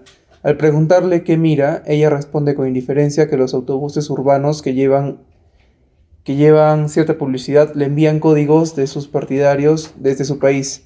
El psiquiatra observa que habla despacio y con calma, y no parece agitada. La señora S. dice que duerme bien y que acude puntualmente al trabajo, situación que es desmentida por el pastor de su iglesia, ya que desde hace más de 7 meses fue despedida e incluso el departamento donde vivía le rescindió el contrato. Actualmente se queda en la iglesia donde se aísla constantemente y ya no participa en los grupos a los cuales acudía. Ya. Entonces, ¿qué es, chicos, lo que le está pasando a la paciente cuando está siendo evaluada por el psiquiatra? Que ve, digamos, en la publicidad de los autobuses que sus partidarios le están enviando mensajes. ¿Cómo se llama eso? ¿No? Está viendo la publicidad. ¿Es alucinación o no? ¿Qué es? A ver, ¿cómo se llama? Percepción de realidad. delirante, porque está interpretando de manera delirante una percepción normal. Y además está teniendo incluso ideas delirantes de contenido, incluso grandeza o megalomaníaco. Dice que va a ser la heredera al trono de su país. Y es totalmente imposible. ¿Y quién desmiente todas estas cosas respecto a que ella está trabajando? El pastor de la iglesia. Porque actualmente está viviendo en la iglesia. Característicamente, vamos a ver que, recuerden, el tiempo, la sintomatología, ¿ya? Pues miren, acá están los criterios, pero esto no se van a aprender pues ustedes, chicos. ¿Para qué se aprenden los criterios diagnósticos? De eso no se trata el curso. El curso se trata de que puedan identificarme en un caso clínico, a este paciente puede tener esquizofrenia. Es muy probable de que tenga esquizofrenia. Entonces, lo más importante acá, miren, dense cuenta, chicos, en el CIE-10 están prácticamente todos los síntomas de primer rango de Schneider. Eco del pensamiento, inserción, difusión, percepción, delirante, delirios de control, alucinaciones en forma de voces, pensamiento desorganizado, síntomas negativos. Y todavía CIE-10 considera los subtipos de esquizofrenia. Una paranoide, una hebefrénica, la catatónica, la indiferenciada, la residual, la simple. Pero ya DSM-5 no utiliza los subtipos de esquizofrenia. ¿Y por qué, chicos? Porque los últimos estudios han demostrado que la clasificación en subtipos de esquizofrenia no sirve para nada. ¿Ya? Y eso es lo que trae la última literatura. ¿Por qué creen que en CIE-11 prácticamente se ha quitado los subtipos de esquizofrenia? O sea, no permiten, digamos, predecir nada en el paciente. Si un paciente con esquizofrenia paranoide, no es que probablemente responda mejor al tratamiento, ¿no? Lo que sí yo quiero que recuerden es que yo les puedo poner un caso clínico de un paciente con esquizofrenia que esté haciendo síntomas catatónicos. Es decir, que tenga, por ejemplo, estupor, que tenga catalepsia. La catalepsia es, por ejemplo, mantener una postura incómoda durante un tiempo prolongado y va asociado mucho a la flexibilidad seria. Va asociado mucho, entonces yo le puedo poner al paciente, por ejemplo, el brazo así, acá, y el paciente se queda en esa posición. Eso es flexibilidad seria, lo que yo le impongo, el movimiento que le impongo al paciente.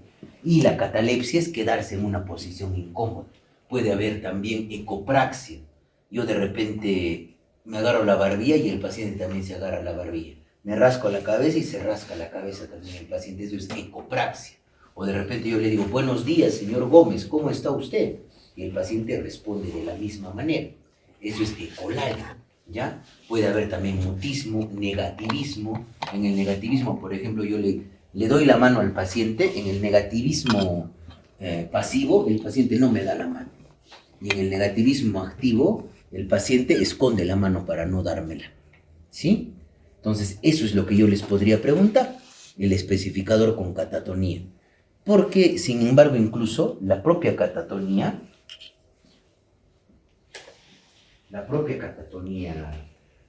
chicos, es mucho más frecuente en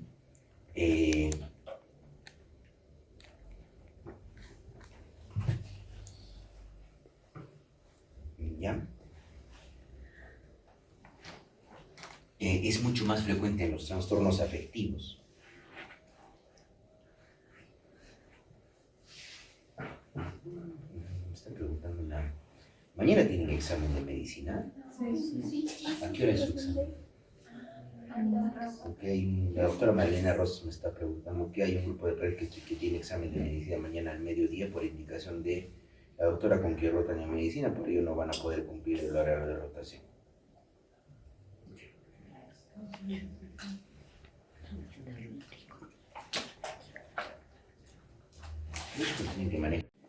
La CIE-11 prácticamente, al igual que el DSM-5, no distinguen entre tipos de ideas delirantes. Acá sí distingue la CIE-11, incluye ideas delirantes y desorganización de la forma del pensamiento. Pero acá es algo muy importante. Recuerden la temporalidad. Tiene que haber más de 6 meses de síntomas. Recuerden, por favor, eso. ¿Sí? Y esto era lo que yo les decía, miren, chicos, ¿no? Miren esta barba, lentes. Con la evidencia actual, los subtipos clínicos descritos aún en la CIE-10 y eliminados en la CIE-11 y DSM-5 tienen una baja estabilidad diagnóstica, pobre interés pronóstico y ausencia de respuesta diferencial a tratamientos específicos. Es decir, la clasificación en subtipos ahorita no sirve para nada. ¿Para qué yo les enseño subtipo paranoide, subtipo hebefrénico, subtipo residual, subtipo simple? Si no sirve para nada. A ver, antes, incluso cuando yo llegaba a psiquiatría, nos ponían preguntas así. ¿Qué tipo de esquizofrenia tiene el paciente? Eso no es, pues, si no sirve para nada, ¿para qué yo les pregunto eso? A ver, chicos. También sería para nada, ¿no es cierto? Entonces, esto, por ejemplo, acá tenemos. Entonces, acá yo les tengo una memotecnia para que puedan acordarse de los síntomas. Entonces, se requieren 2 síntomas durante un mes, más de 5 meses de síntomas prodrómicos residuales, en total 6 meses de sintomatología. ¿Sí? Por lo menos uno de los síntomas debe ser uno de los 3 siguientes sobresaltados. O delirios o alucinaciones o discurso desorganizado. Entonces, vamos a tener una memotecnia para que recuerden los criterios de la esquizofrenia. Recuerden, el anunciador de delirios provoca cambios negativos en el esquizofrénico. A, de alucinaciones. D, de delirios. P, de provoca, pensamiento, habla desorganizado, cambios, comportamiento desorganizado y negativos, síntomas negativos. Ya es fácil recordar los criterios diagnósticos y le tienen que adicionar que tiene que tener 6 meses de enfermedad. Entonces recuerden, es fácil recordar eso en vez de aprenderse toda la lista de criterios que ni siquiera sirve para preguntarles. Porque a ustedes lo que se les va a poner en el examen, chicos, es un caso clínico y que me puedan identificar. O de repente ponerles un caso clínico ya con esquizofrenia y me pueden decir cuál es probablemente la mejor alternativa de tratamiento. ¿Sí? Listo. Y pasamos a otro ejemplo. Paciente de 35 años que acude a consulta a instancias de la familia porque desde hace 9 años se encuentra en un estado cada vez más degradado. El cuadro empezó en forma insidiosa con una conducta de embotamiento afectivo y aislamiento social total. De manera que el paciente vive totalmente aislado en su mundo. Dejó de trabajar y nunca más ha intentado integrarse. Muestra un grave empobrecimiento progresivo de la personalidad. Nunca se detectaron delirios o alucinaciones. Son relevantes la apatía, la lentitud y la frialdad emocional. Predominan los síntomas negativos. Apenas se relaciona con nadie, ni siquiera con la familia cercana. Y tiene graves dificultades de comunicación, con un lenguaje tanto pobre y excéntrico. Entonces, acá yo justamente les pongo esas 2 preguntas. Subtipos en esquizofrenia. Entonces, acá esto es la tradición del CIE-10 todavía, ¿no? La paranoide es donde predominan los delirios. La hebefrénica es donde predomina la conducta desorganizada. La catatónica es donde va a haber más síntomas motores. La indiferencia es que no se puede diferenciar, pues, ¿no? La residual es una enfermedad crónica con síntomas, cambios cognitivos resultantes de una enfermedad crónica prolongada. Y la simple es el desarrollo lento y progresivo de cambios en el comportamiento y embotamiento afectivo. Pero esto actualmente no sirve para nada, ¿sí? ¿Para qué se les enseñaría eso? Lo he puesto acá para que nunca se olviden que no sirve para nada, ¿ya? Y eso lo estamos recalcando con la imagen que les he puesto de Bart Simpson, ¿no es cierto? Ahí abajo. Entonces vamos con el ejemplo 4. A ver, alguien me va a ayudar a leer. ¿Quién puede leer? A ver. Ya. ¿Cómo te llamas? Casey. Ya, a ver, Casey, lee el caso. Digo, Ye de 22 años de edad fue traída al servicio de urgencias por su padre. Había culminado sus estudios de nivel secundario a los 16 años. Era muy buena alumna. A los 17 años ingresó a la universidad. Siempre había querido estudiar contabilidad. Su rendimiento académico había sido bueno hasta que aproximadamente 7 meses desde entonces, ¿qué? Su rendimiento académico había sido muy bueno hasta que aproximadamente 7 meses, desde entonces progresivamente empezó a aislarse. Ya no asistía a la universidad, empezó a no salir de su habitación y a hablar muy poco. Su padre indica que no dormía por momentos, le encontraba murmurando cosas. Su padre preocupado la lleva por urgencias. Había dejado de hablar ya desde una semana, tampoco comía y adoptaba posturas extrañas por largos periodos de tiempo. Evaluada por urgencias, solicitaron una interconsulta a psiquiatría. Al realizarse el examen mental, se le encontró desaliñada, con expresión facial prácticamente nula y no respondía a ninguna pregunta. El psiquiatra le levantó la mano y ésta se quedó en la misma posición durante todo el examen. No había parpadeado en sus ojos, en un momento imitó todos los movimientos y palabras del psiquiatra. Al cierre de la entrevista, sus exámenes de laboratorio y la evaluación por neurología resultaron normales. Entonces, si nosotros hablaríamos, esta paciente tiene una esquizofrenia, pero con síntomas catatónicos como especificador. Y eso sí se presenta. Yo he visto, chicos, en mi práctica clínica, esquizofrenia con síntomas catatónicos. Entonces, recuerden, ¿no? El negativismo, la flexibilidad seria, los fenómenos de eco, la ecopraxia, la ecolalia, ¿ya? En este tipo de esquizofrenias, cuando hay mucho síntoma catatónico, hay que dar bastante benzodiazepina, ¿ya?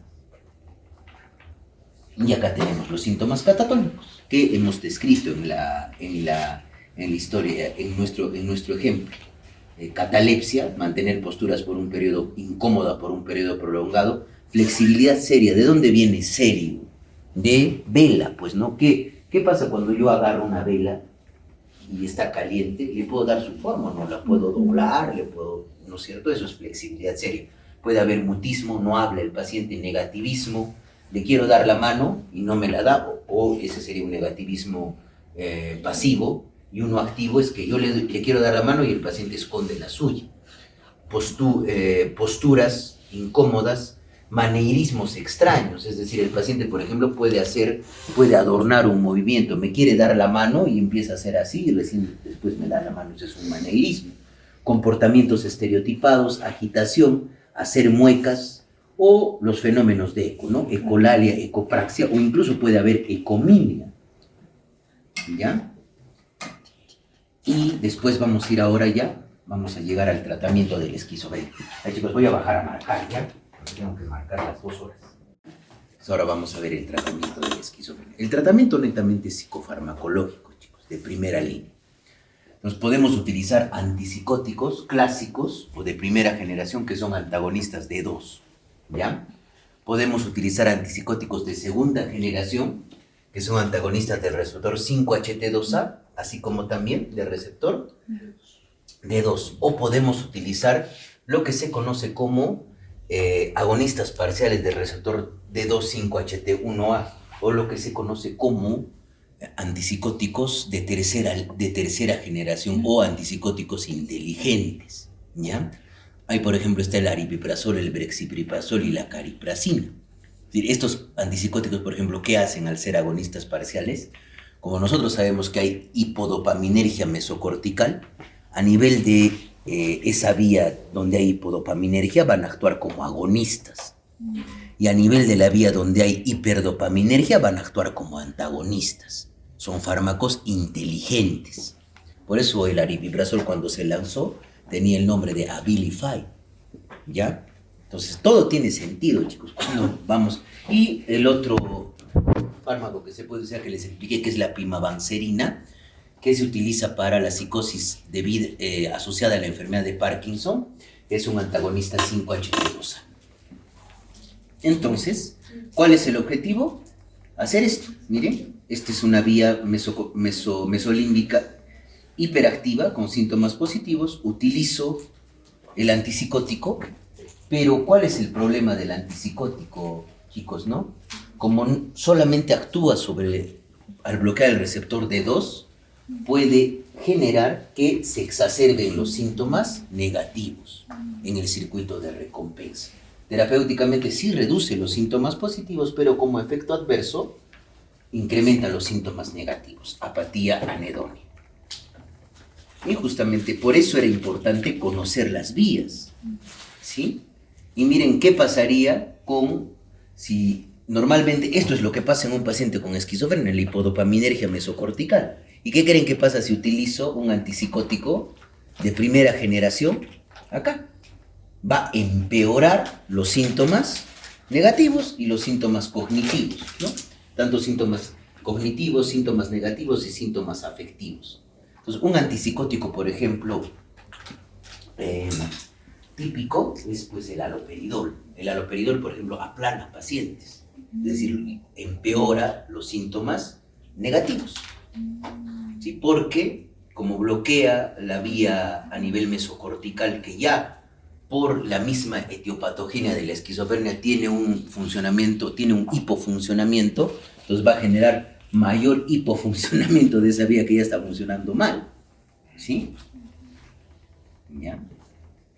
Y miren, esto es otra de las cosas muy importantes que yo quiero que recuerden. Entonces, nosotros cuando utilizamos antipsicóticos convencionales de primera generación o antipsicóticos típicos, el problema es que para tener un efecto terapéutico, yo tengo que por lo menos bloquear los receptores D2 en el cuerpo estriado hasta más o menos un 78%. Pero ¿qué pasa cuando yo bloqueo y llego a bloquear más del 80%? Empieza el paciente a experimentar síntomas extrapiramidales, es decir, efectos secundarios o hiperprolactinemia. Este es el límite para el efecto antipsicótico y este es el límite para los efectos adversos. ¿Cómo se llama esto? Ustedes que han hecho farmacología. A ver. ¿Ah? Margen terapéutico o intervalo terapéutico. Entonces, el intervalo terapéutico es estrecho para los síntomas, para los antipsicóticos de primera generación. Entonces, rápidamente yo no me puedo pasar de la dosis y le voy a generar efectos adversos al paciente. Intervalo terapéutico estrecho, ¿sí? Y miren, esto es lo que pasa con la vía tuberoinfundibular. Y es pues uno de los efectos adversos de los antipsicóticos de segunda generación. No, creo que con ustedes hemos visto, no. O sí le examinaron las mamas a una paciente. Sí, vieron hiperprolactina. No tenía. El síndrome de Turner, ¿no? Que vieron. O sea, a veces, chicos, el mismo hecho de utilizar los antipsicóticos, en la vía tuberoinfundibular no tiene ninguna alteración que regula la secreción de prolactina. Entonces, ¿qué pasa cuando? Porque la dopamina, al actuar sobre receptores dopaminérgicos en la vía tuberoinfundibular, es decir, a nivel de la hipófisis, hace que la prolactina no se secrete. Pero, ¿qué pasa cuando yo bloqueo esos receptores dopaminérgicos en esta vía? Se van a elevar los niveles de prolactina y el varón puede desarrollar ginecomastia, galactorrea, la mujer puede experimentar amenorrea por la hiperprolactinemia. Segundo, va a haber aumento de la turgencia mamaria y después puede haber la propia galactorrea en la mujer, ¿sí? Y además es un factor de riesgo para infertilidad, la hiperprolactinemia, ¿sí? Ese es el problema con los antipsicóticos de primera generación. Y lo mismo va a pasar en la vía nigroestriada. Entonces, ¿qué pasa en la vía nigroestriada? Recuerden que la vía nigroestriada regula los movimientos extrapiramidales, ¿sí? Entonces, cuando yo bloqueo eso, voy a poder experimentar pseudoparkinsonismo, es decir, el paciente es como si fuera un robotcito y camina así, está así. O empieza a tener temblor, en contar monedas similar al Parkinson y tiene la marcha imantada hacia el piso y tiene hipomimia, que es por el efecto a nivel de la vía nigroestriada de los antipsicóticos. O clásicamente a un paciente se le coloca un antipsicótico, por ejemplo haloperidol, e inmediatamente después desarrolla un efecto adverso que es una distonía de torsión. Eso es por la afectación de los músculos del sistema extrapiramidal, es decir, el paciente experimenta, se le tuerce el cuello y puede hacer crisis oculógiras, desviación de la mirada, ¿ya? Y es pues bastante incómodo esa sensación que tiene el paciente. Otra de las cosas es que con los antipsicóticos típicos se puede desarrollar acaticia. ¿Y qué es saber la acaticia? Es la incapacidad para poder permanecer sentado. No puede permanecer quieto el paciente, entonces quiere pararse y muchas veces esa acaticia es un efecto adverso y no es probablemente la exacerbación de la agitación psicomotora en un paciente, ¿sí? Recuerden eso. Entonces es por eso provoca estos efectos adversos, esos medicamentos. Los que son antagonistas puros de dos. O sea, acá está por ejemplo el haloperidol, está la flufenacina, la trifluoperacina, está la pimosida, ¿correcto? Ahorita vamos a ver esos fármacos. Y otro de los efectos a largo plazo, esto ya no lo vemos, chicos, porque también como han aparecido los antipsicóticos de segunda generación, se utilizan más los antipsicóticos de segunda generación. Entonces, eso ha hecho que, por ejemplo, en los pacientes con tratamiento crónico, cuando se utilizaban antipsicóticos de primera generación, este bloqueo continuo de la vía nigrostriada hacía que a largo plazo el paciente, ¿no es cierto?, como está bloqueado, empieza a hiperexpresar más receptores dopaminérgicos. Y esta acción sobre el receptor dopaminérgico genera movimientos medios grotescos a nivel de los músculos faciales o incluso en el tórax. ¿Ya? Entonces el paciente muchas veces tiene lo que se conoce como síndrome de boca de conejo. Saca la lengua o hace movimientos de besuqueo. Y eso es discinesia tardía. Ya, discinesia tardía. ¿Ya? Y otros efectos secundarios, lo que les decía, ¿no es cierto? Específicamente los antipsicóticos de primera generación son fármacos que tienen efectos antimuscarínicos. ¿Quién va a querer, por ejemplo, que un paciente esté estreñido? No. O que tenga visión borrosa, tampoco. Y también genera disfunción cognitiva por ese efecto antimuscarínico. O puede experimentar el paciente somnolencia, o si no, boca seca. Entonces, esos son los otros efectos de los antipsicóticos de primera generación, ¿sí? Y ahora hablamos de los antipsicóticos atípicos o de segunda generación. Entonces, ¿qué es lo que define a un antipsicótico como un antipsicótico atípico de segunda generación? El antagonismo 5-HT2A. Eso es lo que define a un antipsicótico como un antipsicótico de segunda generación. Al tener el antagonismo 5-HT2A, miren chicos, el intervalo terapéutico que tienen estos fármacos. Entonces yo puedo alcanzar un buen efecto antipsicótico, bloqueando solamente el 60% de los receptores, pero tengo que llegar a un 80% de bloqueo con un intervalo terapéutico bastante amplio para poder que el paciente me experimente síntomas extrapiramidales o hiperprolactinemia. Entonces, un intervalo terapéutico amplio. ¿Ya? ¿Y qué es lo que tenemos que buscar, chicos, no? Al final, el objetivo es tener un buen balance entre el agonismo y la acción antagonista. Es decir, están en el medio. Ni irnos por un lado de que sea totalmente antagonista, ni tampoco irnos por otro lado que sea totalmente agonista. Tiene que haber un punto medio, y ese punto medio lo hacen los agonistas parciales. Y lamentablemente, pues en nuestro país no se accede, porque una tableta, por ejemplo, de aripiprazol de 15 miligramos está a 7.50. Imagínense un paciente, yo tengo una paciente, por ejemplo, que tiene esquizofrenia, y tenía alucinaciones senestésicas de penetración. La paciente sentía que alguien la penetraba y persistía con eso. Entonces le habían dado amisulprida a una dosis no adecuada, le habían dado sulpirida, le habían dado clomipramina y los padres no aceptaban mucho el diagnóstico.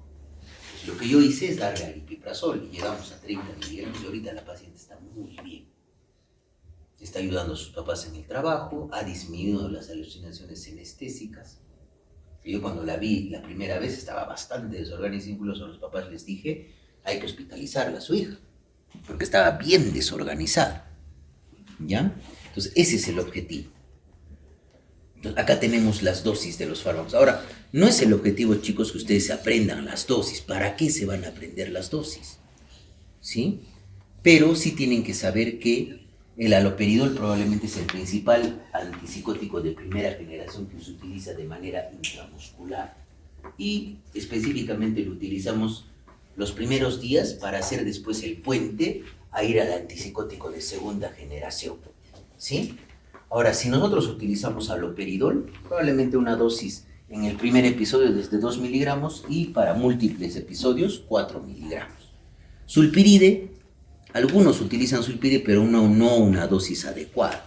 No sé por qué acá en Arequipa tienen esa escuela de utilizar, a todo le meten sulpiride. Si alguien rota en el Goyeneche, les aseguro que en la receta les ponen media tableta de sulpiride en la noche. No sé por qué. No tiene ningún sentido. No tiene ningún sentido dar eso. Porque el sulpiride es un antipsicótico de primera generación. ¿Qué va a generar? Galactorrea. Imagínense una mujer que esté en edad fértil, darle sulpiride y que no tenga esquizofrenia. Yo he visto varias pacientes así. Y mucho peor, una paciente posmenopáusica que tenga hiperprolactinemia.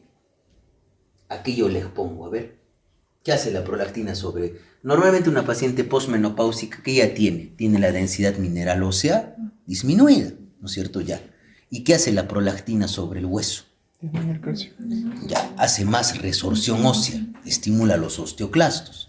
Y si yo le elevo más la prolactina a la paciente, prácticamente voy a hacer que, si es osteopenia, progrese a osteoporosis y tengo una fractura patológica. ¿Es adecuado, por ejemplo, chicos, eso? No, pues no se utiliza de una manera adecuada la medicación.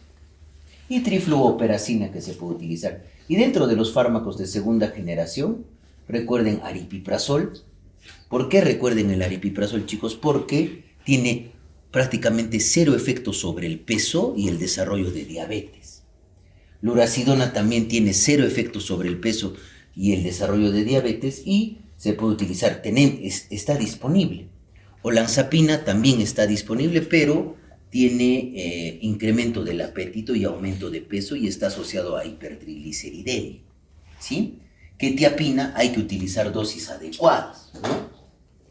Y risperidona, que es probablemente lo que más utilizamos, pero ¿cuál es el problema de la risperidona? Que dentro de todos los atípicos es el que eleva más la prolactina. La risperidona, recuerden por favor eso. Dentro de todos los atípicos el que eleva más la prolactina es la risperidona. ¿Ya? La risperidona. ¿Y cuál es el otro problema? Que cuando nosotros sobrepasamos la dosis de 6 miligramos se comporta como un típico. Es decir, va a empezar a experimentar más hiperprolactinemia y síntomas extrapiramidales. Y la ciprasidona que se comercializa en nuestro país, pero el problema es que prolonga el intervalo QTC. Hay que tener cuidado con las arritmias, con la ciprasidona. Y acá tenemos ya las dosis máximas, ¿no? Haloperidol se puede llegar hasta 20 miligramos por día, sulpiride 2400, trifluoperacina 20 miligramos por día, amisulpride 1200, aripiprazol se puede utilizar hasta 30 miligramos. Ahorita les voy a explicar lo que es la clozapina, lurasidona hasta 160, incluso hasta describen que risperidona se puede utilizar hasta 16 miligramos, pero imagínense utilizar 16 miligramos de risperidona. ¿Qué ha pasado? Se quemó. No sé.